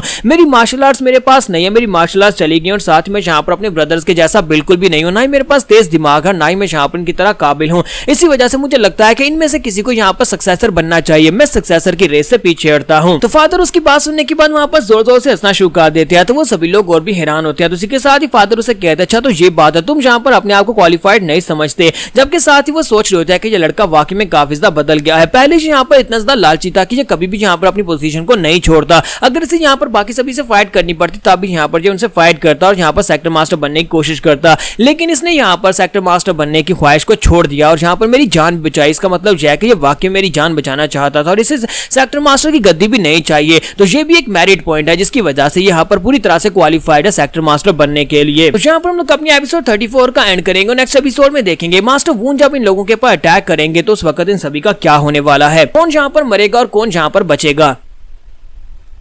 तो गाइस कैसे हैं आप सब लोग। द ट्रू डीमन के एपिसोड 35 के साथ हाजिर हो। तो लास्ट एपिसोड के एंड पे हमने देखा था फादर जो होते हैं उन लोगों से वहां पर बात कर रहे होते हैं और साथ ही जब हमारा जॉन उनसे कहता है कि मैं इस टेस्ट में हिस्सा नहीं लेना चाहता क्योंकि मैं इसके लिए क्वालिफाइड नहीं हूं, मुझे ऐसा लगता है। तो उसके फादर जो होते हैं जल्दी से अपनी शर्ट उतारते हैं और उन्हें अपना कटा हुआ बाजू दिखाते हैं और कहते हैं लड़के तुम यहाँ पर इसके लिए पूरी तरह से क्वालिफाइड हो। उस वक्त जब शामिन जहाँ पर मुझे मार रहा था, शामिन ने मेरा एक बाजू भी काट दिया था, उस वक्त तुमने उसे मारा और तुमने उसे मुझे बचाया था। क्या तुम्हें नहीं लगता कि ये एक बहुत ही अच्छा मेरिट है कि तुमने यहाँ पर अपने सेक्टर मास्टर की जान बचाई है। अपने फादर और सेक्टर मास्टर की जान बचाना ये भी तो एक हाई मेरिट है और इसी वजह से अब तुम भी यहाँ पर इसके लिए क्वालिफाइड हो। और अगर तुम यहाँ पर किंग बनना यानी मैन मास्टर बनना चाहते हो तो मैं यहाँ पर तुम्हें पूरी तरह से सपोर्ट करूंगा। तुम्हें बस यहाँ पर उस टेस्ट को पास करना होगा जो टेस्ट मैं तुम्हें देना चाहता हूँ। सेकंड यंग मास्टर उसकी बातें सुनने के बाद बहुत ज्यादा हैरान हो रहा था और कहता है कि मैंने सुना था कि फादर के रूम में कुछ ऐसा हुआ है जो कि बहुत ज्यादा हैरान करने वाला था, लेकिन मुझे ये नहीं पता था कि वहां पर कुछ ऐसा हो गया है कि थर्ड ब्रदर ने वहां पर जाकर किसी शामन को मारकर डैड की जान बचाई होगी। और इसी के साथ ही दिखाते हैं कि हमारा जॉन जो होता है वहां पर उसके बाजू को देखने के बाद वहां पर बहुत ज्यादा शांत होता है, लेकिन असल में उसके बाजू को देखकर शांत नहीं होता क्योंकि जब उसके ग्रैंडपा की मौत हुई थी उसके ग्रैंडपा की कटी हुई बॉडी वहां पर ग्राउंड के ऊपर गिरी पड़ी थी। तो हमारा जॉन वहां पर आता है और आकर अपने ग्रैंडपा की तरफ देख रहा होता है। तो ग्रैंडपा को देखने के बाद उसकी बॉडी के ऊपर उसे एक निशान दिखाई देता है जो कि उसके यहाँ पर मैनर मास्टर की बॉडी के ऊपर भी होता है। मैनर मास्टर की बॉडी के ऊपर सेम निशान होता है, यही वो सेम निशान होता है जिसे वो कागज के ऊपर बनाकर उसने गोचान को भेजा था हाउ फैक्शन के लोगों के पास ताकि वो जाकर उनके पास इंफॉर्मेशन निकलवा कर ला सके। तो वो कहता है कि ये निशान मैंने वहां पर देखा था, अपने ग्रैंडपा की बॉडी के ऊपर इस निशान को देखा था और उसके बाद यही निशान उस बंदे ने मेरी बॉडी के ऊपर दिया था। वो बंदा जिसके हाथ में ब्लैक स्वॉर्ड थी, उस बंदे ने जिसने मुझे तलवार के साथ मेरे पर अटैक किया, इसकी बॉडी के ऊपर ऐसे बहुत सारे निशान बने होते हैं। तो इसको भी वहां पर उसी बंदे ने हर्ट किया था जिसने इसके ग्रैंडपा को मारा था और साथ ही मास्टर की बॉडी के ऊपर भी वैसे ही निशान होता है। तो निशान को देखने के बाद वो कहता है फाइनली मुझे लगता है कि मैं उस बंदे के काफी ज्यादा करीब पहुंच चुका हूं, बहुत ही जल्दी मैं यहाँ पर उसको ढूंढ निकालूंगा। मुझे बस मैनर मास्टर से पूछना होगा कि इन्हें ये निशान किसने दिया है क्योंकि मैनर मास्टर काफी ज्यादा स्ट्रॉन्ग इंसान है, तो ये मुझे उसके बारे में बता सकते हैं, इन्हें पता होगा कि ये निशान देने वाला बंदा कौन है। जियोन जब वहां पर निशान देखने के बाद काफी ज्यादा खुश हो रहा था कि उसे यहाँ पर ये बंदा मिलने वाला है, इसी के साथ उसे बाहर से जबरदस्त किलिंग इंटेंट महसूस होता है। तो वो कहता है कि यहाँ पर क्या हो रहा है और वो जल्दी से साइड के ऊपर देखता है। तो उसी के साथ ही मैनर मास्टर भी साइड के ऊपर देखते हैं, वो कहते हैं कि बाहर कुछ तो हो रहा है और बाकी के सभी बच्चों को काफी ज्यादा लेट पता चलता है कि बाहर यहाँ पर फाइटिंग हो रही है। और इसी के साथ एक सोल्जर भागता हुआ अंदर आता है और उनसे कहता है कि बाहर एक प्रॉब्लम हो गई है, एक अननोन रेजिलिएंट ग्रुप जो है उसने हमारे ऊपर आकर अटैक कर दिया है, वो सभी लोगों को मार रहे हैं और आगे की तरफ बढ़ रहे हैं। तो यहाँ पर उनके असैसिन्स जो होते हैं वो सभी को मारते हुए आगे की तरफ बढ़ रहे होते हैं, जबकि मार्क फैमिली के लोग जो होते हैं वहां पर अपने आप को संभालने की कोशिश कर रहे होते हैं और उनसे फाइट कर रहे होते हैं, लेकिन वो लोग काफी ज्यादा स्ट्रॉन्ग होते हैं। हालांकि उनके नॉर्मल सोल्जर्स भी काफी ज्यादा पावरफुल होते हैं और उन मार्क फैमिली के लोगों को बड़ी आसानी से मारकर आगे की तरफ बढ़ते जाते हैं। जबकि यहीं पर मून को दिखाते हैं कि सॉन मून भी आगे की तरफ बढ़ रहा होता है, वो सभी लाशों के ढेर से में आगे की तरफ बढ़ता जाता है जहां पर मैनर मास्टर होते हैं। मैनर मास्टर की रूम की तरफ आगे बढ़ता है और कहता है कि जहां पर तो बिल्कुल एक बेकार सा दरवाजा लगा है। तो मैनर का जो दरवाजा होता है वो उस दरवाजे के ऊपर तलवार से अटैक करता है। दरवाजे के साथ साथ वहां पर बहुत सारे गार्ड्स भी उड़ जाते हैं क्योंकि उसकी तलवार का अटैक इतना ज्यादा पावरफुल होता है। वो एक पीक राम का मास्टर होता है, इसी वजह से वो काफी ज्यादा पावरफुल होता है। तो वो उनसे कहता है कि जल्दी से अंदर जाओ, मैनर के अंदर जाओ, जाकर उस चीज को ढूंढ कर लाओ। यहीं पर रिफ्लेक्शन को भी दिखाते हैं कि रिफ्लेक्शन जो होता है सभी केओस के अंदर वहां पर घुस आया होता है। वो वहां पर एक स्पेशल टेक्निक को यूज करके अपने आप को हाइड करके वहां पर अंदर आया होता है और छुप कर यह सब कुछ देख रहा होता है। तो रिफ्लेक्शन कहता है कि यहाँ पर सभी फाइटिंग के दौरान मैं भी यहाँ पर घुस आया, हालांकि मैंने इस बैरियर को तोड़ दिया है, लेकिन मुझे लगता है कि इतनी सारी फाइटिंग के दौरान वो जो भी ब्लू स्पिरिट है वो यहाँ पर इस बार में कंफ्यूज हो जाएगी कि मैं यहाँ पर आया हूँ या फिर कोई और यहाँ पर आया है, क्योंकि यहाँ पर पहले से फाइटिंग हो रही है। अब मुझे जल्दी से जल्दी उस बंदे को ढूंढना होगा, मुझे मार्क फैमिली के थर्ड यंग मास्टर को ढूंढना होगा और उसे मारना होगा ताकि हम लोग यहाँ पर अपने मिशन को पूरा कर सके। और इसी के साथ ही जैसे वहां पर से आगे बढ़ने लगता है उसे जबरदस्त एनर्जी महसूस होती है। वो कहता है कि यहाँ पर क्या हो रहा है, क्या मेरे अलावा यहाँ पर कोई और शामन भी है, और वो उसके ऊपर शामनिज्म को यूज किया जा रहा था। वो पीछे की तरफ घूमता है तो वहां पर एक शामन खड़ा होता है, वो उसके ऊपर अटैक करता है, लेकिन वो शामन बड़ी आसानी के साथ उसके अटैक को अवॉइड कर लेता है और इसी के साथ उसके ऊपर अटैक करते हुए आगे बढ़ता है, जाकर उसको गले से पकड़ लेता है। तो वो शामन जो होता है वो रिफ्लेक्शन को गले से पकड़ लेता है और उसे कहता है कि मुझे लगा ही था कि यहाँ पर कोई ना कोई तो है जो यहाँ पर आकर ये सब कुछ कर रहा है। और रिफ्लेक्शन बेचारा काफी ज्यादा घबरा जाता है और कहता है कि ये शामन तो मुझसे भी ज्यादा पावरफुल है, मुझे लगता है कि इसका लेवल इस वक्त मून लेवल होगा, इसी वजह से ये इतना ज्यादा पावरफुल है, इसने मुझे बड़ी आसानी से पकड़ लिया, हालांकि मैं अपनी फीनिक्स पवेलियन का वाइस लीडर हूँ। और इसी के साथ उसे गले से पकड़ने के बाद कहता है कि तो तुम लोगों ने यहाँ पर मैनर मास्टर को मारने की कोशिश की थी। रिफ्लेक्शन उसे कहता है कि तुम लोग यहाँ पर गलत समझ रहे हो, ऐसा कुछ भी नहीं है, तुम लोग यहाँ पर जिसकी बात कर रहे हो वो कोई और हो सकता है। लेकिन इसी के साथ ही वो शामन जो होता है उसे कहता है कि अपनी बकवास बंद करो, तुम लोगों ने यहाँ पर आकर इस सबको इंटरप्ट किया है। हमें पता चला है कि यहाँ पर मैनर मास्टर जब बीमार हो गए थे तो उसकी बॉडी के अंदर से उस इवल स्पिरिट को निकालने में एक शामन का हाथ था। तो मुझे लगता है कि तुम्हारी फीनिक्स पवेलियन के लोगों ने ये सब कुछ किया है, तुम्हारी फीनिक्स पवेलियन के शामन हो सकता है कि तुम ही वो हो, तुम ही ने यहाँ पर उसको ठीक किया हो। हम लोग यहाँ पर अपने एक प्लान के मुताबिक काम कर रहे थे, लेकिन तुमने आकर हमारे प्लान को बिगाड़ दिया और अब यहाँ पर तुम्हें मरना होगा। और इसी के साथ वो रिफ्लेक्शन को वहीं पर मार डालता है। तो सोन वून उसके पास आता है, उसे कहता है कि तुम वहाँ पर क्या कर रहे हो। तो वो कहता है मैं एक्सटर्मिनेशन कर रहा हूँ। मैंने तुम्हें यहाँ पर एक चेमी मोरियो के बारे में बताया था कि चेमी मोरियो यहाँ पर है और उसका मास्टर यहाँ पर था। मैंने इस मास्टर को पकड़ लिया। मुझे लगता है कि यही वो शामिल है जिसने यहाँ पर मैनर मास्टर को ठीक किया होगा। इसी के साथ ही वहाँ पर अपने पास तलिस्मान निकालता है और उसे कहता है कि जल्दी से हमें आगे बढ़ना होगा, हमें जाकर उस चीज को ढूंढना होगा ताकि हम लोग यहाँ पर ज्यादा खून खराबा किए बिना उस चीज को लेकर जा सके। और मास्टर मॉक को भी दिखाता है कि मास्टर मॉक भी अपने रूम से बाहर निकलते हैं और अपने बच्चों से कहते हैं कि इन लोगों की हिम्मत कैसे भी यहाँ पर आकर मेरे मॉक फैमिली के ऊपर अटैक करने की।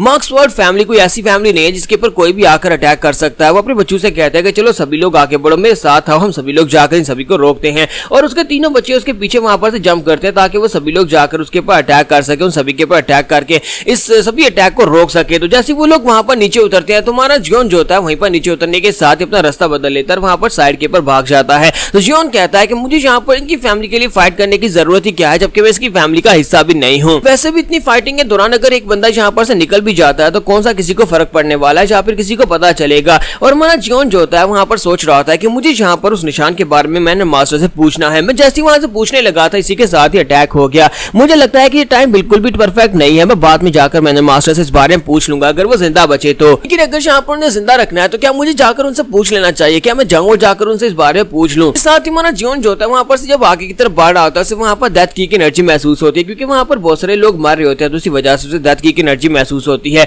इसी के साथ ही एक सोल्जर पीछे से निकलता है और उसके ऊपर अटैक कर देता है। जैसे वो जियोन के ऊपर अटैक करता है तुम्हारा जियोन वहीं पर खड़े खड़े उसके अटैक को ब्लॉक कर लेता है और साथ ही एक ही हाथ के साथ उसको वहीं पर मार डालता है। तुम्हारा जियोन जब उसे मार डालता है तो उसकी बॉडी के अंदर से और भी ज्यादा डेथ की निकलती है। तो जियोन कहता है कि मुझे पता था कि यहाँ पर इन सभी के लोगों के मरने की वजह से यहाँ पर इतनी सारी डेथ की एनर्जी निकल रही है, क्योंकि इस वक्त यहाँ पर खून खराबा हो रहा है, बहुत सारे लोग मार रहे हैं और सभी लोग यहाँ पर रिजेंटमेंट और हेट्रेड की वजह से मार रहे हैं। इसी वजह से उन सभी की बॉडी के अंदर जो एनर्जी है वो डेथ की में चेंज हो रही है और सारी की सारी एनर्जी यहाँ पर रिलीज हो रही है। इसलिए तो यहाँ पर ये जगह बिल्कुल एक जन्नत की तरह है। अगर मैं यहाँ पर बैठकर कल्टीवेट करता हूँ तो मैं बहुत सारी डेथ की को अपनी बॉडी के अंदर एब्जॉर्ब कर सकता हूँ। तो जियोन कहता है कि अब मुझे यहाँ पर काफी ज्यादा मजा आने वाला है, लेकिन साथ ही वो कहता है कि ये बहुत ज्यादा खतरनाक हो सकता है, क्योंकि अगर मैं यहाँ पर बैठ के कल्टीवेट करना स्टार्ट करूंगा तो कल्टीवेशन के दौरान कोई भी आकर मेरे पर अटैक कर सकता है। तो मुझे यहाँ पर कुछ ना कुछ प्लान सोचना होगा। और इसी के साथ दिखाते हैं कि गोचान वहां पर पहुंच आता है। तो गोचान उसे कहता है कि यंग मास्टर क्या आप ठीक हैं? मुझे जब यहाँ पर पता चला तो मैं जल्दी से भागता हुआ यहाँ पर आ गया। मैं कपड़े चेंज कर रहा था कि उसी वक्त मेरे रूम के अंदर कुछ लोग घुस आए। जियोन उसे कहता है कि तुम बिल्कुल परफेक्ट टाइमिंग के ऊपर आए हो, चलो जल्दी से यहाँ पर थोड़ी देर के लिए पहरा दो। मैं यहाँ पर बैठकर सर्कुलेट करना चाहता हूँ, की एनर्जी को अपनी बॉडी में अब्जॉर्ब करना चाहता हूँ। तब तक तुम्हें यहाँ पर मेरी रक्षा करनी होगी जब तक मैं अपना काम खत्म निकाल लेता। और इसी के साथ ही वहीं पर कल्टीवेट करने के लिए बैठ जाता है, जबकि साइड के ऊपर से कुछ और असैसिन निकल आते हैं और उनके ऊपर अटैक करना शुरू कर देते हैं। तो गोचान कहता है कि लगता है कि अब मुझे यहाँ पर मास्टर की रक्षा करनी होगी जब तक कि ये अपनी कल्टीवेशन कंप्लीट नहीं कर लेता। तो यहाँ पर एपिसोड 35 का एंड करेंगे। नेक्स्ट एपिसोड में देखेंगे क्या हमारा जियोन यहाँ पर इन सभी को बचा लेगा या फिर इन सभी को मरने के लिए छोड़ जाएगा। तो एपिसोड की एक्सप्लेनेशन अच्छी लगी हो तो वीडियो को लाइक करना मत भूलिएगा। Thank you. तो गाइस कैसे हैं आप सब लोग? ट्रू डीमन के एपिसोड 36 के साथ हाजिर हो। तो लास्ट एपिसोड के एंड पे हमने देखा था कि हमारा जियोन जो होता है कल्टीवेट करने के लिए बैठ जाता है वहां पर, क्योंकि बहुत सारी डेथ की एनर्जी होती है तो उसको अब्जॉर्ब करने के लिए बैठ जाता है। जब किसी के साथ ही हमारे गोचान को वहां पर उसकी रक्षा करनी पड़ती है। गोचान वहां पर उन सभी असैसिन्स को ब्लॉक कर रहा था ताकि कोई भी उसके करीब ना पहुंच सके, जबकि हमारा जियोन वहां पर आंखें बंद करके बैठा होता है और कहता है कि यहाँ पर जो लोग मर रहे हैं वो सभी लोग रिजेंटमेंट की वजह से मर रहे हैं, क्योंकि बहुत सारे लोग जब मरते हैं तो उनकी रिजेंटमेंट्स और उनकी भावनाएं जो होती है उनके अंदर रह जाती हैं। तो यही फीलिंग्स जो होती है यहाँ पर उनकी बची कुछ एनर्जी को डेथ की में चेंज कर देती है और सारी की सारी डेथ की को मैं अब्जॉर्ब कर सकता हूं जो बहुत ज्यादा प्योर है। और इसी के साथ जियोन सारी डेथ की को वहां पर अब्जॉर्ब कर रहा था। जैसे वहां पर डेथ की को बैठकर अब्जॉर्ब कर रहा था, दूसरी तरफ गोचान जो होता है वहां पर उन सभी से फाइट कर रहा था। सभी लोग वहां पर उसको मारने के लिए आगे बढ़े होते हैं, क्योंकि उन्हें लगता है कि वहां पर कल्टीवेट कर रहा है तो इसको मारना चाहिए। और इसी के साथ ही दिखाते हैं कि इनर हॉल मास्टर भी वहां पर पहुंच जाते हैं। तो inner hall outer hall master सैंग वहां पर आकर खड़े होते हैं। तो वो कहता है कि ये क्या है? तो आउटर हॉल मास्टर सैंग है। मैंने सुना है कि यहाँ पर आउटर हॉल मास्टर जो है जियोन ने उसके अंदर भी अपनी एक इवल स्पिरिट को डाला हुआ है। पता नहीं शायद उसका नाम क्या था, शायद उसका नाम डिमोनिक मॉन्क था। तो उसे कहता है कि वो डिमोनिक मॉन्क जल्दी से यहाँ पर आओ और आकर मेरी मदद करो। मास्टर यहाँ पर बैठकर कल्टीवेट कर रहे हैं, लेकिन इसी के साथ ही मास्टर सैंग की बॉडी सेंटर से दो हिस्सों में कट जाती है। इस बात से वो भी काफी ज्यादा हैरान हो जाता है और कहता है कि अब यहाँ पर ये क्या हो गया। जब उसकी बॉडी सेंटर से दो हिस्सों में कटती है तो वहां पर मास्टर सोन वून उसके पीछे खड़ा होता है। तो मास्टर सोन वून वहां पर आ जाता है और कहता है कि मैं यहाँ पर यही तो देख रहा था, कितनी मिस्टीरियस चीज क्या है। जहाँ पर एक लड़का इस फाइटिंग के बीचों बीच बैठकर कल्टीवेट कर रहा है। ये बात काफी ज्यादा हैरान करने वाली है। दूसरी तरफ गोचान बेचारा वहाँ पर डर के मारे काम रहा होता है। हालांकि वो पीक राम में होता है, लेकिन इसके बावजूद वहाँ पर उसके सामने जो मास्टर होता है वो बहुत ज्यादा पावरफुल होता है। वो उसकी एनर्जी रिलीज होने के बाद जब देखता है कि वो बहुत ज्यादा पावरफुल है तो बेचारा घबरा रहा होता है और कहता है कि ऐसा कैसे हो सकता है, इतना पावरफुल मास्टर यहाँ पर कैसे हो सकता है। और दूसरी तरफ से मास्टर सून वून जो होते हैं वो आगे बढ़ते हैं और कहते हैं कि देखो तो यहाँ पर ये यंग मास्टर किस तरह से बैठ के कल्टीवेट कर रहा है।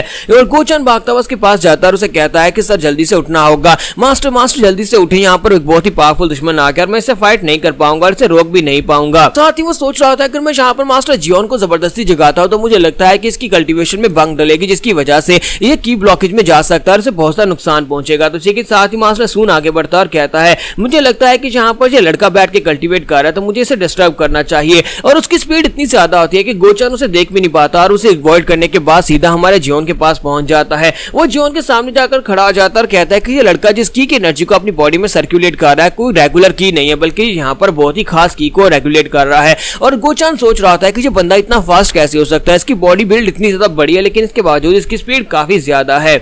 तो मास्टर वून जो होते हैं उसके सामने खड़े होने के बाद कहते हैं कि इस लड़के को देखकर तो लगता है कि ये भी मॉक फैमिली का ही एक मेंबर है। अब जबकि ये मॉक है तो फिर मुझे यहाँ पर इसे डिस्टर्ब करने में काफी ज्यादा मजा आने वाला है। अगर मैं यहाँ पर कल्टीवेशन के दौरान इसे डिस्टर्ब करता हूँ तो फिर क्या होगा, चलो देख लेते हैं। लेकिन इसी के साथ ही गोचान को दिखाता है कि वो चलाकर जल्दी से जंप करते हुए आगे की तरफ बढ़ता है और कहता है कि मुझे यहाँ पर कुछ करना होगा। मुझे अभी भी यहाँ पर एक नई बॉडी मिली थी लेकिन मुझे लगता है कि अब ये बॉडी यहाँ पर डिस्ट्रॉय होने वाली है। और इसी के साथ ही वो जंप करते ऊपर की तरफ जाता है और कहता है यहाँ पर अब जबकि चायरिन एक सेक्टर लीडर बन चुके हैं तो सेक्टर लीडर बनने की से यहाँ पर एक स्पेशल पॉइजनस टेक्निक दी गई थी, एक स्पेशल टेक्निक जिसकी मदद से मैं यहाँ पर इसके ऊपर अटैक कर सकता हूँ, क्योंकि अब मैं यहाँ पर इसकी बॉडी के अंदर हूँ तो मैं इसकी सारी टेक्निक्स को भी यूज कर सकता हूँ। गोचान वहाँ पर साइरिन का एक स्पेशल स्किल यूज करते हुए वहाँ पर उसके ऊपर अटैक करना स्टार्ट करता है। जैसे वहाँ पर स्पेशल स्किल को यूज करते हुए वो मास्टर वून के ऊपर अटैक कर रहा था तो मास्टर वून जो होता है वहाँ पर खड़े खड़े अपनी तलवार को घुमाकर उसके ऊपर अटैक कर देता है। तो इसी के साथ हमारा गोचान जल्दी से जंप करते पीछे की तरफ बढ़ता है ताकि उसके अटैक को अवॉइड कर सके, क्योंकि उसकी तलवार का अटैक भी काफी ज्यादा तेज होता है और उसकी स्पीड इतनी ज्यादा होती है कि गोचान वहाँ पर जल्दी से जंप करते पीछे की तरफ फट रहा होता है। लेकिन इसी के साथ ही मास्टर वून उसके सामने आ जाते हैं और अपनी उंगली को फ्लिक करते हुए उसे कहता है कमीनी कहीं कि अगर दोबारा तू यहाँ पर बीच में आई तो मैं तुम्हें सही में मार डालूंगा। और इसी के साथ ही वो उसे फ्लिंच करते हैं जिसकी वजह से हमारा गोचान जो होता है वहां पर पीछे जाकर दीवार के साथ टकराता है और वहीं पर गिर जाता है। और उसके वहां पर गिरने के बाद मास्टर वून इसी के साथ आगे बढ़ते हैं और कहते हैं कि चलो अब यहाँ पर देखने दो अब ये लड़का यहाँ पर क्या कर रहा है, देखते हैं कि यहाँ पर इसको अगर डिस्टर्ब किया तो फिर क्या होगा। जैसे वो अपना हाथ आगे बढ़ाते हैं और उसे टच करने लगते हैं। इसी के साथ ही वो अपनी तलवार उठाते हैं और कहते हैं कि इसे टच करने की बजाय इसकी गर्दन ही काट देते हैं और अपनी तलवार घुमाकर उसे गर्दन काटने लगते हैं। लेकिन इसी के साथ उनकी स्वord वहीं पर ब्लॉक हो जाती है क्योंकि मास्टर मॉक वहां पर बीच में आ जाते हैं। मास्टर मॉक वहां पर बीच में आने के बाद उसकी तलवार के अटैक को वहीं पर ब्लॉक कर देते हैं और कहते हैं कि नहीं, मैं तुम्हें ऐसा बिल्कुल भी नहीं करने दूंगा, तुम मेरे बेटे को यहाँ पर डिस्टर्ब नहीं कर सकते जब वो यहाँ पर बैठ के कल्टीवेट कर रहा है। तो वो उसे कहता है कि मैंने मास्टर तो फाइनली तुम यहाँ पर आ ही गए। और इसी के साथ मैंने मास्टर के मुंह से वहां पर ब्लड बहना शुरू हो जाता है क्योंकि उनकी हालत इतनी भी अच्छी नहीं होती। और मास्टर वून जो होता है क्योंकि वो एक काफी ज्यादा पावरफुल मास्टर होता है, वो पीक राम का एक मास्टर होता है, इसी वजह से मास्टर मॉक भी इसके सामने टिक नहीं पा रहे होते। तो वो उसे कहता है कि लगता नहीं है कि तुम ज्यादा देर तक यहाँ पर मेरे सामने टिक पाओगे। मैंने मास्टर मॉक,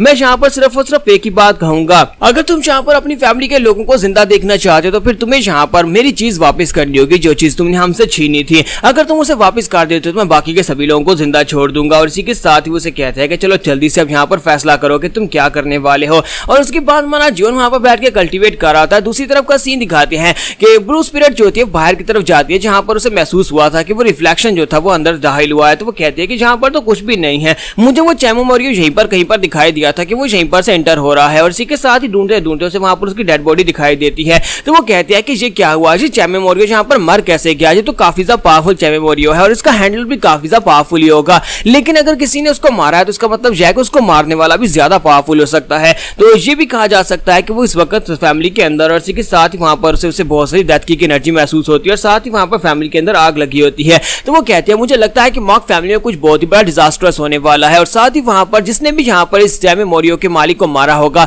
वो इस वक्त फैमिली के अंदर ही हो सकता है। तो हमें मुझे जल्दी से जल्दी वापस जाना होगा और जाकर देखना होगा कि मेरा मास्टर वहां पर सेफ है या नहीं। और इसी के साथ ही दिखाते हैं कि मॉक फैमिली के सभी लोग जो होते हैं वहां पर उसके सामने सरेंडर कर देते हैं क्योंकि मास्टर मॉक ने सरेंडर कर दिया होता है और बाकी के सभी लोगों को बंदी बनाकर खड़े होते हैं। मास्टर सून ने वहां पर अपने कुछ लोगों को उस जगह के ऊपर भेजा होता है जहां पर मैनर मास्टर ने उसे बताया था कि उनका ट्रेजर वहां पर रखा गया है। और इसी के साथ ही हमारा जियोन जो था उसे होश आती है। जब उसे होश आती है तो वो कल्टीवेट करने के बाद सामने की तरफ देखता है तो उसके सामने कुछ भी नहीं होता। वो कहता है कि ये क्या सब लोग कहां पर चले गए। और इसी के साथ साइड के ऊपर उसे अरीना में दिखाई देता है कि सभी लोग वहां पर जमा होते हैं और कोई भी उसके पास नहीं होता, कोई उसके ऊपर ध्यान भी नहीं दे रहा होता। वो जल्दी से उठकर खड़ा होता है और कहता है कि लगता है कि फाइट खत्म हो गई है। लेकिन ये फाइट यहाँ पर इस तरह से कैसे खत्म हो गई। यहाँ पर बड़ी आराम से बैठकर डेथ की एनर्जी को एब्जॉर्ब कर रहा था, लेकिन अब यहाँ पर कोई भी डेथ की एनर्जी भी नहीं बची। और इसी के साथ ही हमारा जियोन चलता हुआ सीधा वहां पर गोचान के पास जाता है और उसे कहता है गार्ड गोज यहाँ पर क्या हो रहा है। तो वो उसे बताता है कि यहाँ पर ये हो रहा है कि मास्टर ने सरेंडर कर दिया। मैनर मास्टर ने उसके सामने सरेंडर कर दिया क्योंकि उसके सामने जो बंदा था वो बहुत ज्यादा पावरफुल इंसान है। इसी वजह से वो उसके साथ फाइट नहीं कर पाया क्योंकि फाइनली यहाँ पर उसे पता चल गया है कि हमारे दुश्मन की आइडेंटिटी क्या है। और उसकी आइडेंटिटी जाने के बाद मास्टर मॉक के पास सरेंडर करने के अलावा कोई रास्ता भी नहीं था। मास्टर मॉक ने उसे वादा किया कि तुम यहाँ पर मेरी फैमिली को नुकसान नहीं पहुंचाओगे अगर हम यहाँ पर तुम्हारा ट्रेजर तुम्हें वापस कर देते हैं। तो पता नहीं मास्टर मॉक ने उनके पास से कौन सा ट्रेजर लिया है, लेकिन अब वो यहाँ पर उसका ट्रेजर उसे वापस कर रहे हैं। मास्टर वून के लोग इस वक्त उस ट्रेजर को रिट्रीव करने के लिए गए हुए हैं। तो माना जियोन उससे पूछता है कि ये मास्टर वून है कौन। तो वो इसके बारे में बताती है कि ये मास्टर जो है ये बहुत ज्यादा पावरफुल इंसान है। इसे किंग ऑफ ब्राइटनेस कहा जाता है, जो कि यहाँ पर से एक ऑर्गेनाइजेशन है जिसे हेवन अर्थ एसोसिएशन कहा जाता है। हेवन अर्थ एसोसिएशन के अंदर 5 किंग लेवल के मास्टर्स हैं। उन 5 किंग लेवल के मास्टर्स के अंदर से ये भी एक मास्टर है, किंग ऑफ ब्राइटनेस कहते हैं और ये बहुत ही पावरफुल इंसान है। जियोन कहता है क्या वो वाकई में एक बहुत ही खतरनाक ऑर्गेनाइजेशन है। तो वो कहता है यहाँ पर हमारी म्यूरियम अलायंस में 3 बड़ी ऑर्गेनाइजेशंस हैं। उन 3 ऑर्गेनाइजेशन में से हेवन अर्थ ऑर्गेनाइजेशन जो है वो काफी ज्यादा पावरफुल है, यानी कि उनके तीनों के मुकाबले में ये भी काफी ज्यादा अच्छी है। इसके अंदर 5 किंग्स हैं और 5 किंग्स में से एक किंग इस वक्त हमारे सामने खड़ा है और जो यहाँ पर काफी ज्यादा पावरफुल है। बहुत सारे छोटे मोटे सेक्टर्स के लोग तो यहाँ पर हेवन अर्थ एसोसिएशन का नाम सुनने के बाद अपने घुटने टेक देते हैं और डर के मारे कांपना शुरू कर देते हैं क्योंकि ये लोग बहुत ज्यादा खतरनाक हैं। माना जियोन उसे कहता है तो क्या तुम्हें पता चला कि वो लोग यहाँ पर किस ट्रेजर को लेने के लिए आए हैं। तो इसी के साथ ही गोचार उसे बताता है कि हाँ वो लोग यहाँ पर एक बहुत ही खास किस्म के ट्रेजर के लिए आए हैं। उनका मानना है कि यहाँ पर इस स्वर्ड फैमिली के मास्टर ने उनके पास एक बुक को चोरी किया था, एक बुक जिसके ऊपर इंसानी चमड़ा लगा हुआ है। यहाँ पर मैनर मास्टर ने मेडिसिनल हॉल के नीचे एक चैम्बर के अंदर दफनाया हुआ है। जियोन उसकी बात सुनने के बाद उसे एक झटका लगता है क्योंकि वो वाली बुक तो वो पहले वहां पर से निकाल चुका है। तो इसी वजह से अब यहाँ पर वो काफी बड़ी मुसीबत में फंसने वाला है। तो यहाँ पर हमारी एपिसोड 36 का एंड होगा और नेक्स्ट एपिसोड में देखेंगे कि अब आगे क्या होने वाला है। क्या हमारा जियोन जहाँ पर उनके सामने इस बुक को लेकर आएगा या फिर हमारा जियोन यहाँ पर से खुद भाग जाएगा।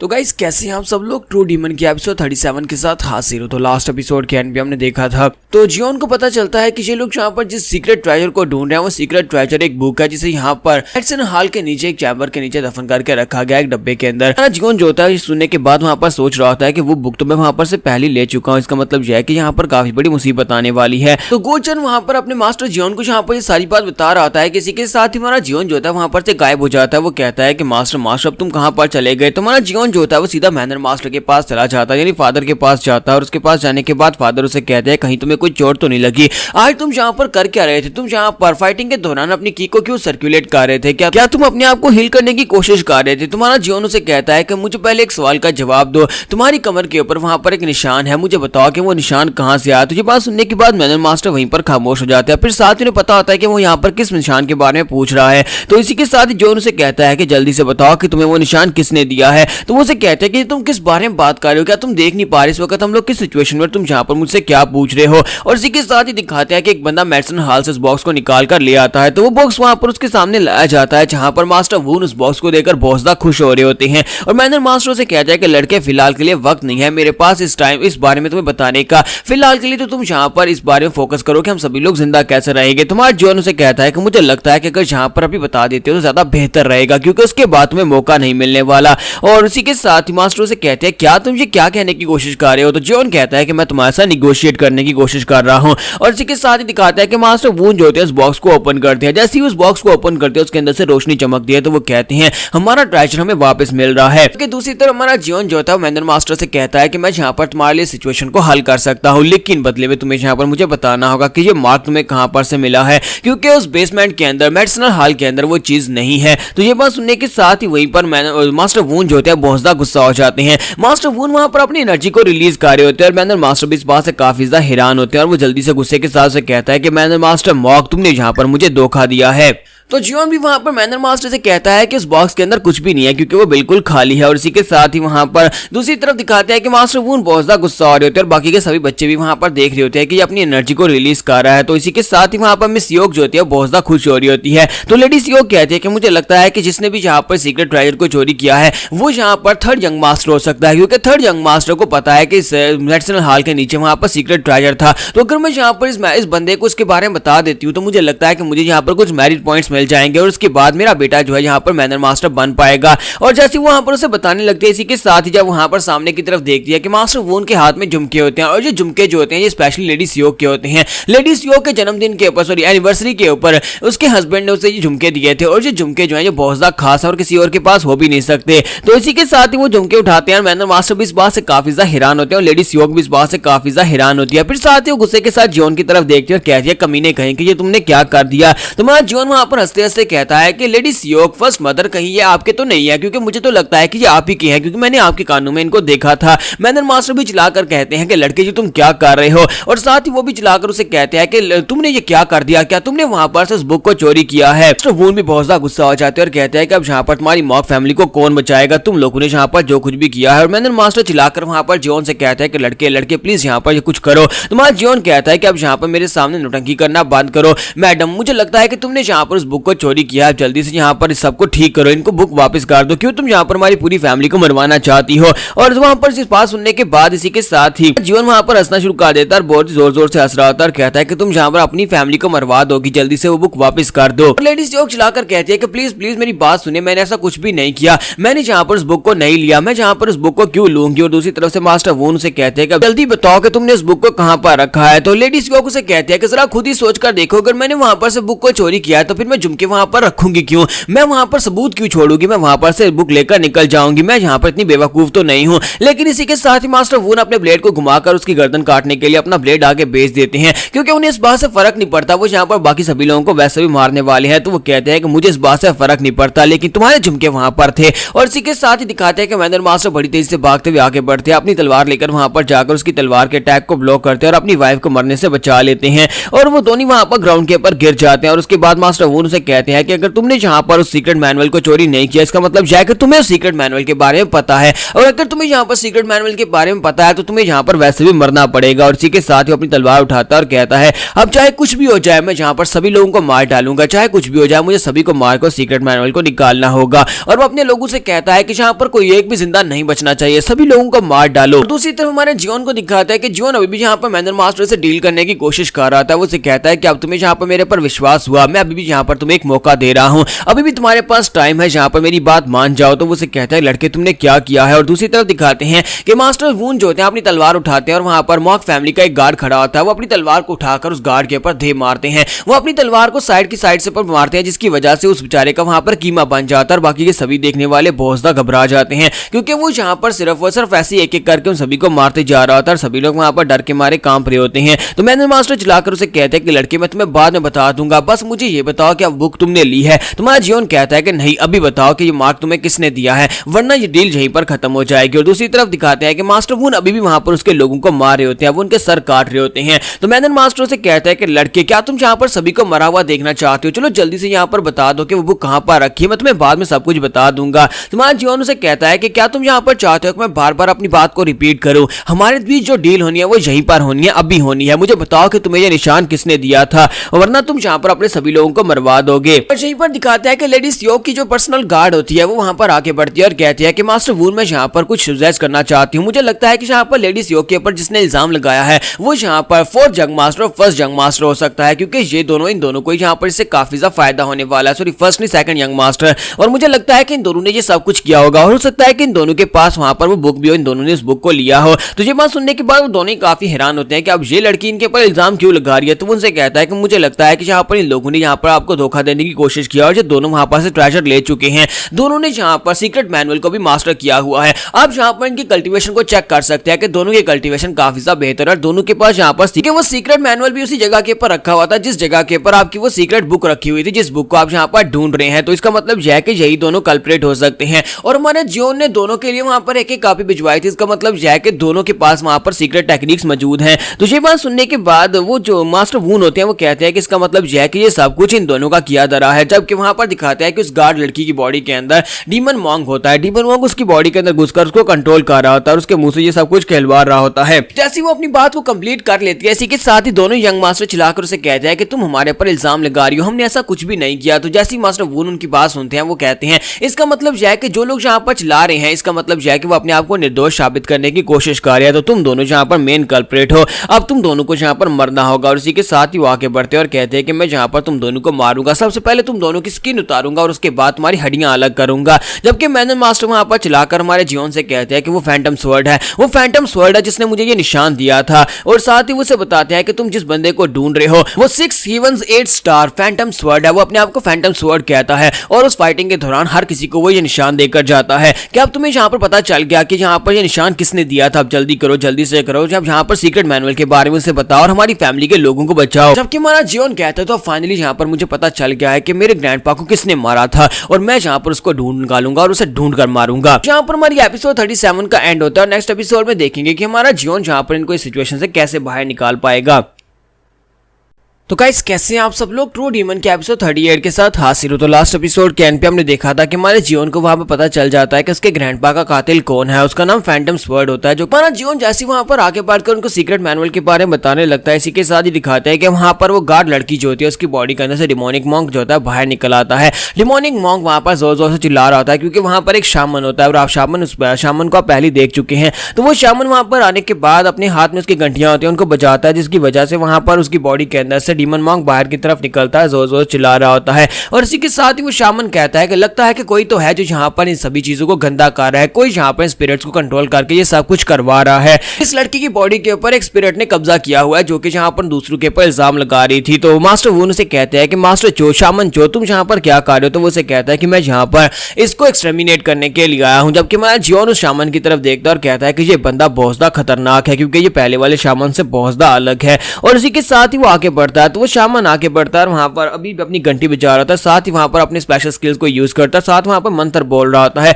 अपने मंत्र के साथ वहां पर डिमोनिक मॉन्क को उसकी बॉडी के अंदर से बाहर निकाल रहा होता है। और ऐसे ऐसे करते करते तो वो डिमोनिक मॉन्क को वहां पर डिस्ट्रॉय कर देगा क्योंकि वो इस इविल स्पिरिट को वहां पर डिस्ट्रॉय करने की कोशिश कर रहा होता है। लेकिन इसी के साथ ही कोई नाइफ के साथ उसके ऊपर अटैक कर देता है। तो वो हमारा जियोन होता है, हमारा जियोन अपने नाइफ को उसकी तरफ थ्रो करता है और इसी के साथ ही एक असैसिन उसके सामने आता है और उस नाइफ को आकर ब्लॉक कर लेता है। जब उस नाइफ को वहां पर ब्लॉक करता है और साथ ही वो लोग साइड के ऊपर देखते हैं कि अब जहां पर किसने अटैक किया है, तो हमारा जियोन वहां पर खड़ा होता है। तो शामन जो होता है उन लोगों से कहता है कि तुम सभी लोग शांत हो जाओ और साइड के ऊपर हटो। और इसी के साथ ही शामन जो होता है हमारे जियोन की तरफ आगे बढ़ता है और उसे कहता है कि लड़के क्या तुम जहां पर उसे देख पा रहे हो? तो हमारा जियोन जो होता है आगे से उसे कुछ भी नहीं कहता। तो वो उसे कहता है मुझे लगता है कि तुम जहां पर उसे देख पा रहे हो, अगर तुमने उसे देखा नहीं होगा तो तुमने जहां पर मेरे पर अटैक क्यों किया? तुम्हारा जियोन उसे कहता है कि मुझे नहीं पता कि तुम जहां पर किस बारे में बात कर रहे हो। वो सोच रहा था कि मैंने जहां पर इसके ऊपर अटैक इसलिए किया ताकि जहां पर डीमन मॉन्क को बचाया जा सके, क्योंकि डीमन मॉन्क जो है वो मेरा बहुत ज्यादा खास बंदा है, जहां पर उसकी मदद से मैं काफी कुछ कर सकता हूं, तो मैं इसे यहाँ पर मरने नहीं दे सकता। और इसी के साथ ही शामन चो वहां पर सोच रहा था कि मुझे लगता है कि ये लड़का यहाँ पर देख सकता है, ये स्पिरिट्स को देख सकता है और इसके अंदर शामन बनने की पूरी क्वालिटीज हैं। लेकिन इसी के साथ ही शामन चो जो होता है वो कहता है कि अगर तुमने यहाँ पर ये कहा है कि तुम यहाँ पर चीजों को नहीं देख सकते तो फिर ठीक है, मैं यहाँ पर अपना काम पूरा करता हूँ। फिर से अपनी बेल बजाना स्टार्ट करता है, वहां पर डीमन मॉन्क को एक्सटर्मिनेट करना स्टार्ट करता है।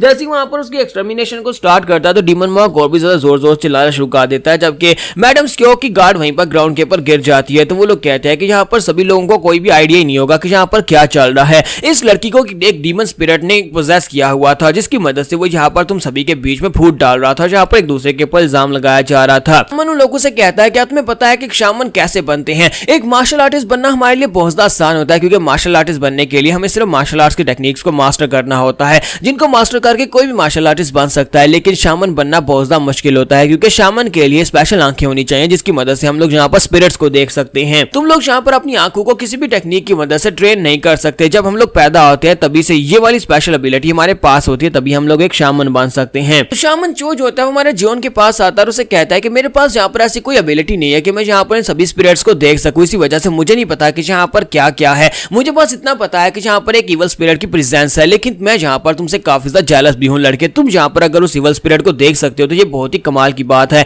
जियोन कहता है कि मुझे मुझे नहीं पता कि तुम यहाँ पर किस बारे में बात कर रहे हो। तो शामन चो से कहते हैं कि अच्छा तो तुम यहाँ पर मेरे सामने अभी भी डम बनने की कोशिश कर रहे हो, तुम्हें लगता है कि मुझे यहाँ पर ये दिखाई नहीं दे रहा कि तुम यहाँ पर इसको देख रहे हो। चलो फिर ठीक है, मैं अपने सवाल को चेंज करता हूँ। और इसी के साथ ही वो उसके सामने एक स्पेशल टेक्निक को परफॉर्म करता है। एक स्पेशल टेक्निक की मदद से वहां पर वो डीमन मॉन्क के ऊपर एक स्पेशल लॉक लगा देता है, उसे वहां पर ट्रैप कर देता है। जैसे वहां पर एक स्पेशल लॉक लगाता है तो डीमन मॉन्क की बॉडी के इर्द गिर्द एक बैरियर बन जाता है। तो जब वहां पर एक बैरियर क्रिएट होता है तो हमारा जॉन उस बैरियर की तरफ देखता है तो वो उसे कहता है कि इवल स्पिरिट यहाँ पर इसके अंदर से बिल्कुल भी नहीं निकल पाएगी। मुझे लगता है कि यहाँ पर इस इवल स्पिरिट को कोई इंसान कंट्रोल कर रहा है, और अगर तुम इसे कंट्रोल नहीं कर रहे तो फिर यहाँ पर इसे कौन कंट्रोल कर रहा है। तो चलो फिर आप जल्दी से बताना स्टार्ट करो क्या है यहाँ पर इस स्पिरिट को कौन कंट्रोल कर रहा है। अगर तुमने यहाँ पर मुझे बता दिया तो फिर मैं तुम्हारी इवल स्पिरिट को छोड़ दूंगा। तुम्हारा जॉन इसी के साथ उसके सेम टू सेम मूव्स को कॉपी करता है, जिस तरह उसने यहाँ पर अभी थोड़ी देर पहले परफॉर्म किया। हमारा जॉन वैसे ही उसको कॉपी करते हुए उसी के सेम मूव को वहां पर यूज कर देता है, उसकी एन्चेंटमेंट को यूज करता है, जिसकी वजह से डीमन मॉन्क के इर्द गिर्द एक और बैरियर क्रिएट होता है जो कि उसने खुद क्रिएट किया होता है। वो जियोन का बैरियर होता है, और जियोन का बैरियर जो होता है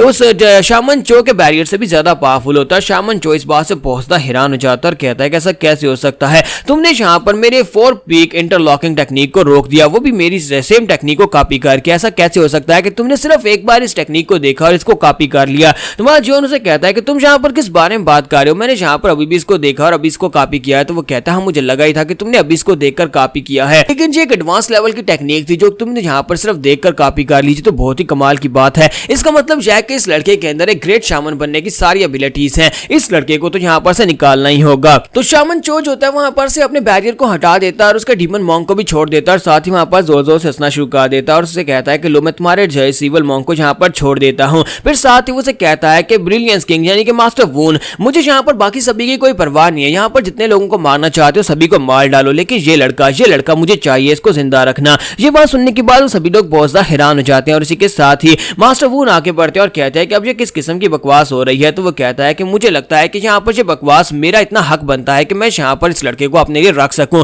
तुम मेरे लिए इस लड़के को जिंदा छोड़ सकते हो या नहीं। तो वो कहता है अच्छा ठीक है, वैसे मैं यहाँ पर बाकी सभी को मारने वाला हूँ, तो ठीक है तुम इसको रख सकते हो।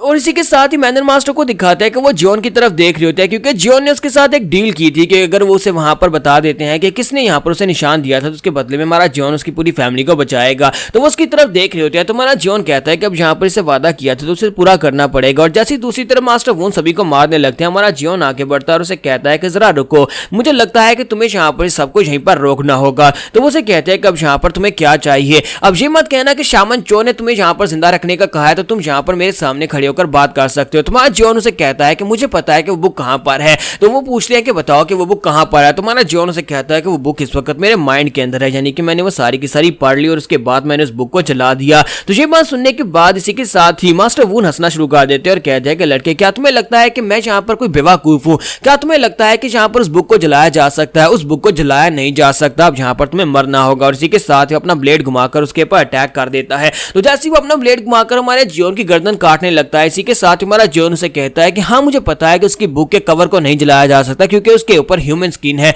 लेकिन उसके पेजेस जिनके ऊपर ब्लड के साथ राइटिंग की गई है वो यहाँ पर आग के साथ काफी अच्छे जलते हैं। और जैसे ही उसकी तलवार जो होती है हमारे जॉन की गर्दन के करीब पहुंचते हैं वहीं पर रुक जाता है और कहता है कि तुम्हें ये कैसे पता चला कि उसके पेजेस के ऊपर ब्लड के साथ राइटिंग हुई है? मास्टर वून उसे कहते हैं क्या तुम यहाँ पर झूठ बोल रहे हो? तो जॉन कहता है कि मैं तुमसे झूठ क्यों बोलूंगा। तो इसी के साथ ही वो सोच रहा होता है कि यहाँ पर ये एक बहुत ही खास किस्म का सीक्रेट है, क्योंकि पिछले कई सौ सालों से वो बुक जो है वो किसी के पास नहीं थी और कोई उसको ओपन भी नहीं कर पाया और किसी को नहीं पता कि उसके अंदर जो राइटिंग है ब्लड के साथ की गई है। तो वो उसे कहते हैं कि मैं यहाँ पर उस बुक को देखना चाहता हूँ, क्या तुम यहाँ पर मुझे बता सकते हो कि उस बुक के अंदर क्या लिखा हुआ है? क्योंकि मुझे पता है कि उस बुक के अंदर क्या लिखा हुआ है। अगर तुम यहाँ पर मुझे उसको रीड करके बताओगे तो उसके बाद बात कंफर्म हो जाएगी कि तुमने वाकई में इस बुक को रीड किया है। लेकिन अगर तुम यहाँ पर उस बुक के कंटेंट को रीड नहीं कर पाए तो फिर मैं यहाँ पर तुम्हें मार डालूंगा। तो जॉन उसकी बात सुनने के बाद पहले तो सोच रहा था कि मैं यहाँ पर इसे कुछ भी लाइंस बोल देता हूँ, लेकिन फिर साथ ही वो कहता है कि मुझे लगता है कि मुझे सेम वही बोलना चाहिए जो उस बुक के अंदर लिखा हुआ है। मैं कुछ लाइंस यहाँ पर बोल देता हूँ क्योंकि अगर इसने बुक को पढ़ा हुआ होगा तो फिर ये इन लाइंस को पहचान सकता है और उसके बाद मुझे मार भी सकता है। तो हमारा जॉन जैसे वहां पर उसके सामने आगे बढ़ता है और वहां पर उस लाइंस को बोलने लगता है जो उस बुक के अंदर लिखी होती हैं। इसी के साथ उसे वहां पर जबरदस्त किलिंग हो रहा महसूस होता है। तो इसी के साथ ही दिखाते हैं कि ब्लू स्पिरिट गुस्से के साथ से कहती है कि इंसान जैसे तुम यहाँ पर उन लाइंस को बोलना स्टार्ट करोगे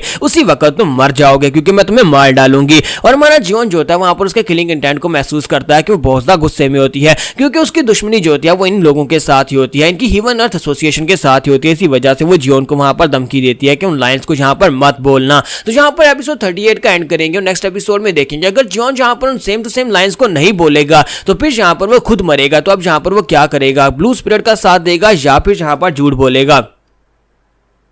तो लास्ट एपिसोड के एंड पे हमने देखा था कि हमारा जियोन जो था जैसे वहां पर उन वर्ड्स को बोलने लगता है जो उस बुक के अंदर लिखे थे, तो उसी के साथ ही ब्लू स्पिरिट बहुत ज्यादा गुस्सा हो जाती है और उसे कहते हैं कि अगर जहां पर तुम उन वर्ड्स को बोलोगे तो फिर तुम मरोगे। हमारा जियोन वहीं पर रुक जाता है और कहता है कि अब मैं जहां पर क्या करूं, मैं बुरी सिचुएशन में फंस गया हूं। अगर मैं जहां पर सही वर्ड्स को नहीं बोलूंगा तो ये मुझे मार डालेंगे, अगर मैं सही वर्ड्स को बोलूंगा तो ये मुझे मार डालेगी। मैं तो जहां पर बहुत ही बुरी सिचुएशन में हूं।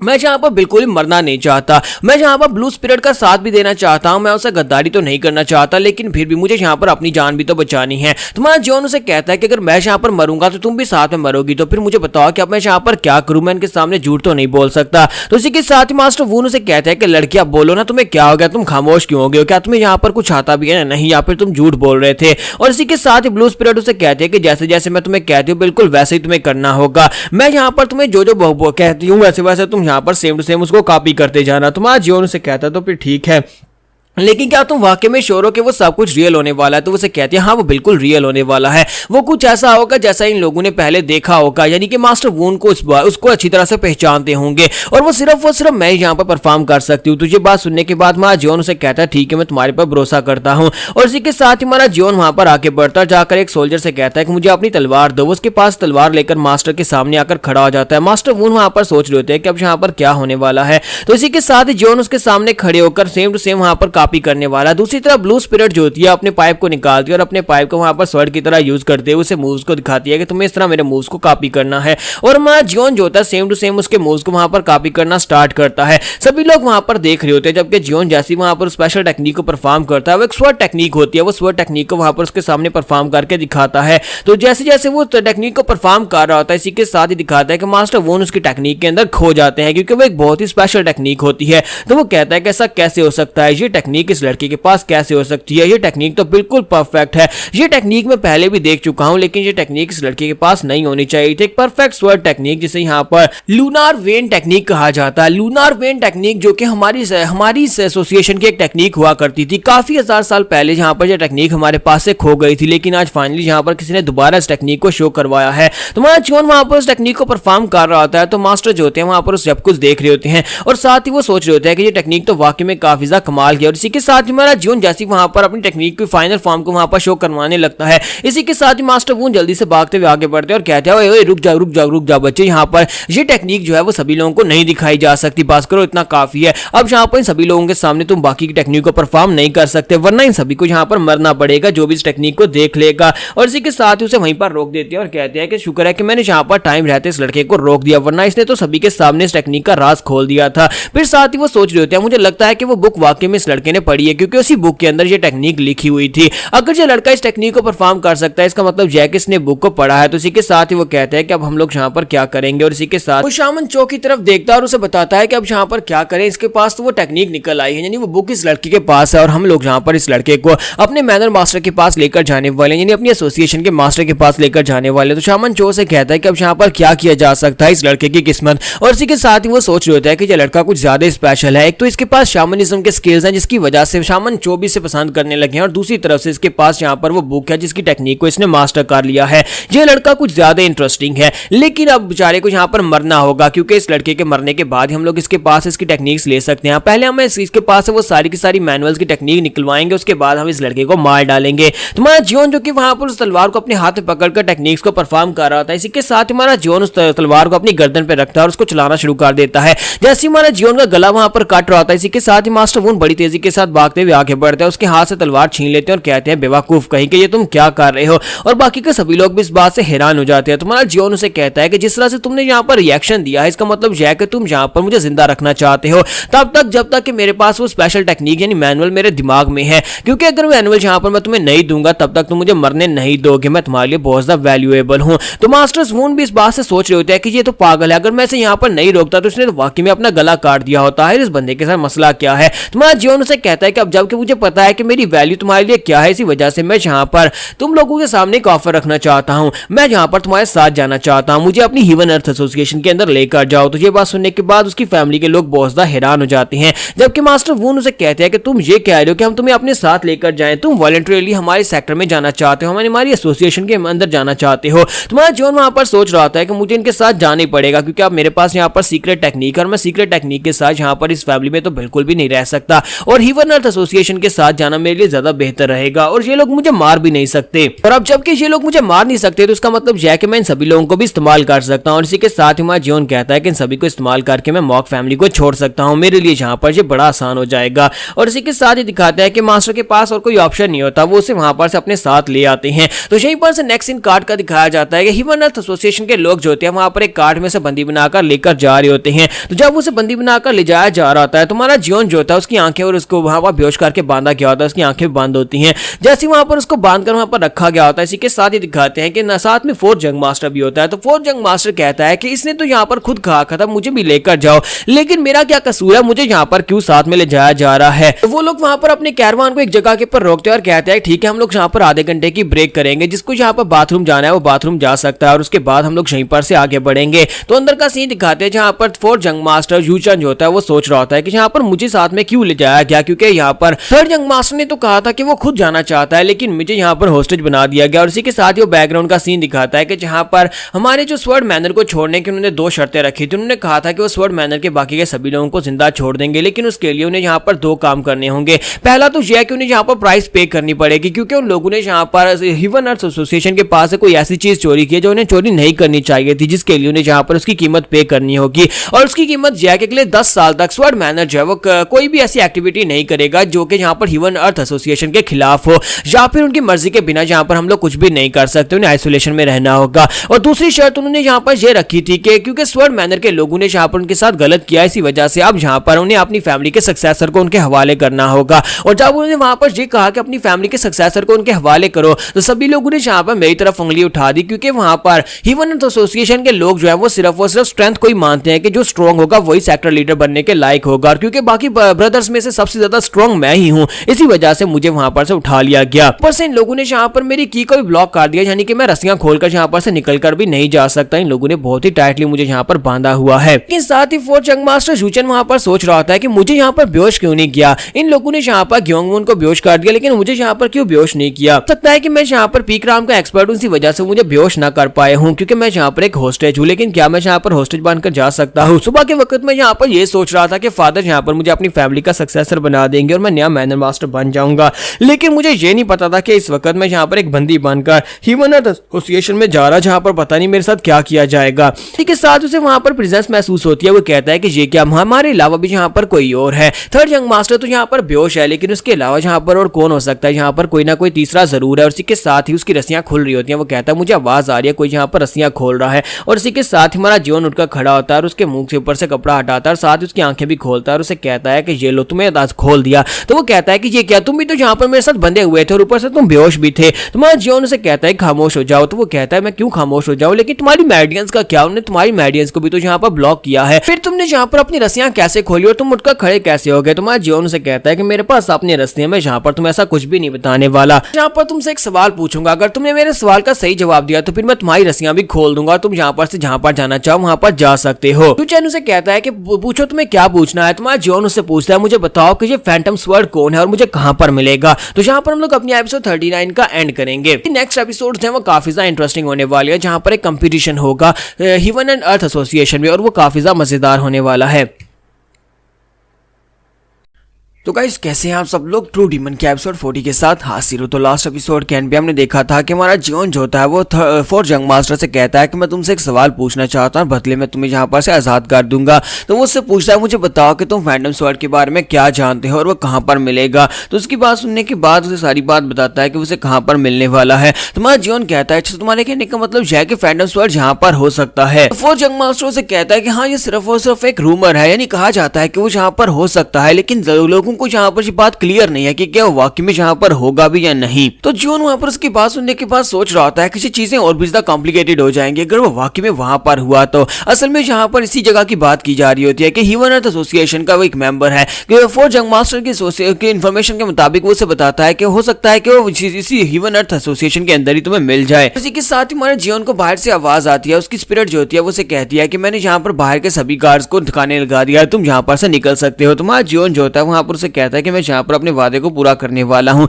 अब मैं यहाँ पर तुम्हारे हाथ खोल दूंगा। और इसी के साथ ही हमारा जियोन उसके हाथ खोल देता है और उसके हाथ खोलने के बाद फोर जंग मास्टर से कहता है क्या तुम यहाँ पर से भाग कर जाने वाले हो, लेकिन अगर हम लोग यहाँ पर से भाग कर जाएंगे तो फिर तुम्हें नहीं पता कि मॉक्सवर्ड फैमिली के साथ क्या होगा, वो लोग यहाँ पर इसको गद्दारी समझेंगे और हमारी पूरी की पूरी फैमिली को बर्बाद कर देंगे। तुम्हारा जियोन उसे कहता है कि मुझे इस बात से क्या फर्क पड़ता है और वैसे भी यहाँ पर मैं अकेले जाने वाला हूँ, तुम्हें यहीं पर रहना होगा। और इसी के साथ ही उसकी गर्दन के ऊपर मारता है, उसे बेहोश कर देता है और उसके बाद हमारा जियोन जो होता है वो बाहर चला जाता है। जबकि ब्लू स्पिरिट उसे कहती है कि हाय तुम अंदर कर क्या रहे हो, चलो जल्दी से बाहर आ जाओ, हमारे पास ज्यादा टाइम नहीं है। और इसी के साथ ही ब्लू स्पिरिट बाहर खड़ी होती है और उसे कहती है कि मैंने यहाँ पर इन सभी लोगों को बेहोश कर दिया है और शामन के यहाँ पर वापस आने से पहले तुम्हें निकलना होगा। और इसी के साथ ही हमारा जियोन जो होता है जैसे वहां पर अपनी कार से पांव बाहर रखता है उसे जबरदस्त झटका लगता है, उसे महसूस होता है जैसे कुछ अजीब हुआ हो, जैसे उसने किसी डोमेन के अंदर पांव रख दिया। और इसी के साथ ही वो बाहर आता है। ब्लू स्पिरिट उसे कहती है कि अब अचानक से तुम्हें क्या हो गया, वहां पर खड़े खड़े किसका इंतजार कर रहे हो। जियोन कहता है कि नहीं नहीं मुझे यहाँ पर कुछ अजीब महसूस हुआ। फिर साथ ही उसे कहता है चलो यहाँ पर से निकलते हैं। और इसी के साथ ही वो दोनों वहां पर से आगे की तरफ निकलना स्टार्ट करते हैं।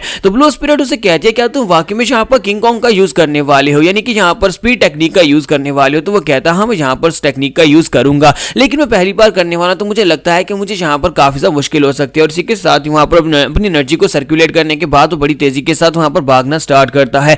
किंग कॉन्ग का मतलब है कि उनकी जो स्पीड है वो काफी ज्यादा बढ़ जाएगी। तो हमारा जियोन कहता है कि नॉर्मल स्पीड वॉकिंग से तो यही अच्छा है, नॉर्मल अगर मैं यहाँ पर दौड़ूंगा भी तब इतना तेज नहीं भाग सकता जितना किंग कॉन्ग की मदद से मैं यहाँ पर दौड़ सकता हूँ। तो हमारा जियोन जो होता है बड़ी तेजी के साथ सामने की तरफ भागता जाता है। वहां पर भागते भागते वो रास्ते में एक दूसरी चीजों को भी एनालाइज कर रहा था कि वो कहां पर जा रहा है। और वहीं पर भागते भागते हमारा जियोन जो होता है एक जगह के पर रुक जाता है। ब्लू स्पिरिट से कहती है अब तुम्हें क्या हो गया, यहाँ पर क्यों रुक गए हो। तो जियोन कहता है क्या तुमने यहाँ पर इस बात को नोटिस नहीं किया कि हम लोग यहाँ पर एक सर्कल में घूम रहे हैं। तो वो कहती है कि नहीं मुझे तो ऐसा बिल्कुल भी नहीं लगता। तो उसे कहता है कि हम लोग सर्कल में ही हैं, ये वाला पेड़ तुम देख रहे हो, इस पेड़ को यहाँ चौथी बार है, मैं चौथी बार इस पेड़ को यहाँ पर इस जगह के ऊपर देख रहा हूँ। तो यहाँ पर पूरी तरह से श्योर हूँ कि मैं यहाँ पर सर्कल्स में घूम रहा हूँ, लेकिन तुम्हारा नहीं पता क्या तुम यहाँ पर इस बात को एनालाइज नहीं कर पा रही, तुम्हें नहीं लगता कि हम लोग यहाँ पर किसी बड़ी फॉर्मेशन के अंदर ट्रैप हो चुके हैं। तो ब्लू स्पिरिट उसे कहती है अगर हम लोग यहाँ पर किसी बड़ी फॉर्मेशन के अंदर ट्रैप होती तो मैं अभी तक यहाँ पर उसको सेंस कर लेती, मुझे पता चल जाता कि ये एक बड़ी सी फॉर्मेशन है, लगता है कि तुम्हें यहाँ पर कोई गलती लगी है, चलो जल्दी से फिर आगे की तरफ बढ़ना स्टार्ट करते हैं। और इसी के साथ ब्लू स्पिरिट से कहते हैं कि तुम बस यहाँ पर नर्वस हो रहे हो,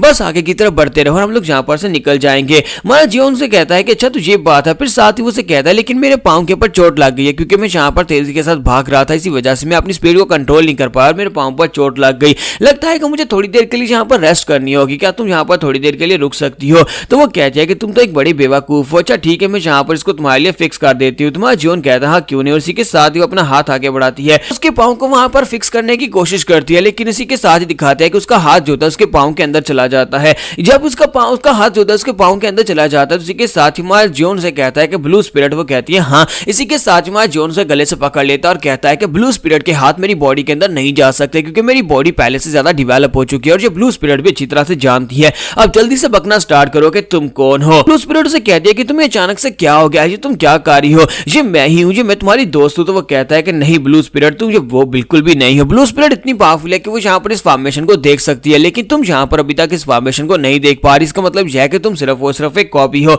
और इसी के साथ ही वहां पर उसकी बॉडी जो होती है खुद ब खुद वहां पर डिस्ट्रॉय हो जाती है और उसकी बॉडी के डिस्ट्रॉय होने के बाद वहां पर से एक लकड़ी की डॉल निकल आती है। तुम्हारे जियोन के हाथ में वहां पर एक डॉल निकल आती है जिसके ऊपर बस एक तलिस्मन लगा होता है। और इसी के साथ ही हमारा जियोन जो होता है वहां पर अपनी अट्रैक्शन आर्ट को यूज करते हुए फिर उस डॉल को अपने कंट्रोल में करता है और साथ ही वहां पर स्पेशल टेक्निक के साथ वहां पर उस बैरियर को तोड़ देता है। उसके इर्द गिर्द जो फॉर्मेशन होती है वो सिर्फ और सिर्फ एक इल्यूजन फॉर्मेशन होती है, वो सोल्यूशन फॉर्मेशन को वहां पर शैटर करता है। तो उसके शैटर होने के बाद शामन चो उसके सामने खड़ा होता है। तो शामन चो दूसरी तरफ से अपनी टेक्निक को परफॉर्म कर रहा था, साथ ही सोच रहा था मैंने ये तो बिल्कुल भी नहीं सोचा था कि ये लड़का इतनी आसानी के साथ यहाँ पर मेरी इस बड़ी सी वर्ल्ड फॉर्मेशन को तोड़ डालेगा। इसने मेरी फॉर्मेशन को तोड़ दिया और साथ इसने यहाँ पर इस डॉल को पहचान लिया कि ये डॉल जो है ये कोई असली नहीं था बल्कि सिर्फ और सिर्फ एक डॉल थी। शामन चो जो होता है उसकी वजह से काफी ज्यादा इंप्रेस होता है और इसी के साथ ही हमारा जियोन से कहता है कि लड़के मेरे डिसाइपल बन जाओ। तुम्हारा जियोन इस बात से अब काफी ज्यादा हैरान होता है और कहता है क्या तुम्हारा डिसाइपल बन जाऊं। तो वो कहता है हाँ मैं यहाँ पर चाहता हूँ कि मेरे डिसाइपल बन जाओ। जबकि हमारा जियोन वहां पर अपने आसपास देखता है और कहता है कि जी शामन जहाँ पर बिल्कुल अकेला है, इसके अलावा जहाँ पर कोई भी नहीं है,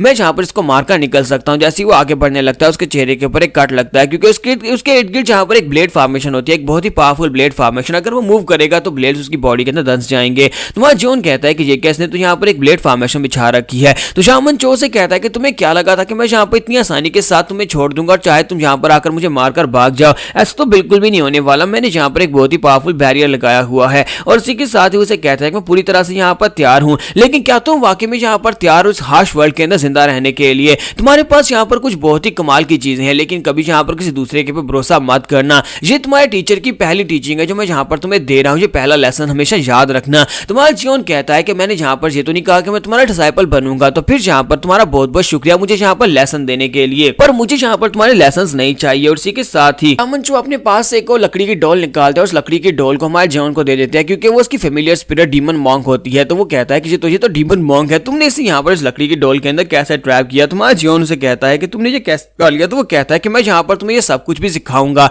एक एक करके मैं तुम्हें सारी बातें सिखाऊंगा, लेकिन पहले यहाँ पर तुम्हें ये बात माननी होगी कि तुम मेरे डिसाइपल बनोगे या नहीं, क्योंकि बहुत ही जल्दी हम लोग गिवन अर्थ एसोसिएशन में पहुंचने वाले हैं। वहां पर पहुंचने के बाद तुम जिंदा नहीं बच पाओगे, अगर तुम मेरे डिसाइपल बन जाते हो तब तुम्हारे जिंदा बचने के चांसेस ज्यादा हैं। तुम्हारा जियोन जो होता है वहां पर सोच रहा था कि इस शामन के पास काफी नॉलेज है, मैं यहाँ पर इसका फायदा उठा सकता हूँ। और इसी के साथ ही वो कहता है ठीक है मैं तुम्हारे डिसाइपल बनने को तैयार हूँ, लेकिन मेरी एक कंडीशन होने वाली है। तो वो कहता है हाँ बताओ तुम्हारी क्या कंडीशन है? तो जियोन उसे कहता है कि मैं यहाँ पर इस डोल के अंदर से बिल्कुल भी स्पिरिचुअल एनर्जी को महसूस नहीं कर पा रहा, यानी कोई भी इसे देखकर ये नहीं कह सकता कि इसके अंदर एक इवल स्पिरिट है। तुमने यहाँ पर कैसे किया? मुझे ये स्पेल सिखाओ ताकि मैं यहाँ पर इस तरह की डोज बना सकूं। तो वो कहता है अच्छा ठीक है, पहले मेरे डिसाइपल बन जाओ और उसके बाद मैं तुम्हें ये सिखाऊंगा। ये तो बहुत ज्यादा आसान है, मैं यहाँ पर शो ऑफ करने के लिए अपने शामनिज्म के सारे स्किल्स तुम्हें दिखाने वाला हूँ। और इसी के साथ ही वो अपने पास से एक बैंगल निकालते हैं, यानी एक ब्रेसलेट निकालकर उसकी तरफ फेंकते हैं और कहते हैं लेकिन ये बहुत ज्यादा आसान होगा, पहले यहाँ पर इस ब्रेसलेट को अपने हाथ के ऊपर पहन लो और साथ ही यहाँ पर कसम उठाओ कि तुम मेरे डिसाइपल बनोगे। अपना नाम और अपने फादर का नाम लेकर यहाँ पर तुम्हें कसम खानी होगी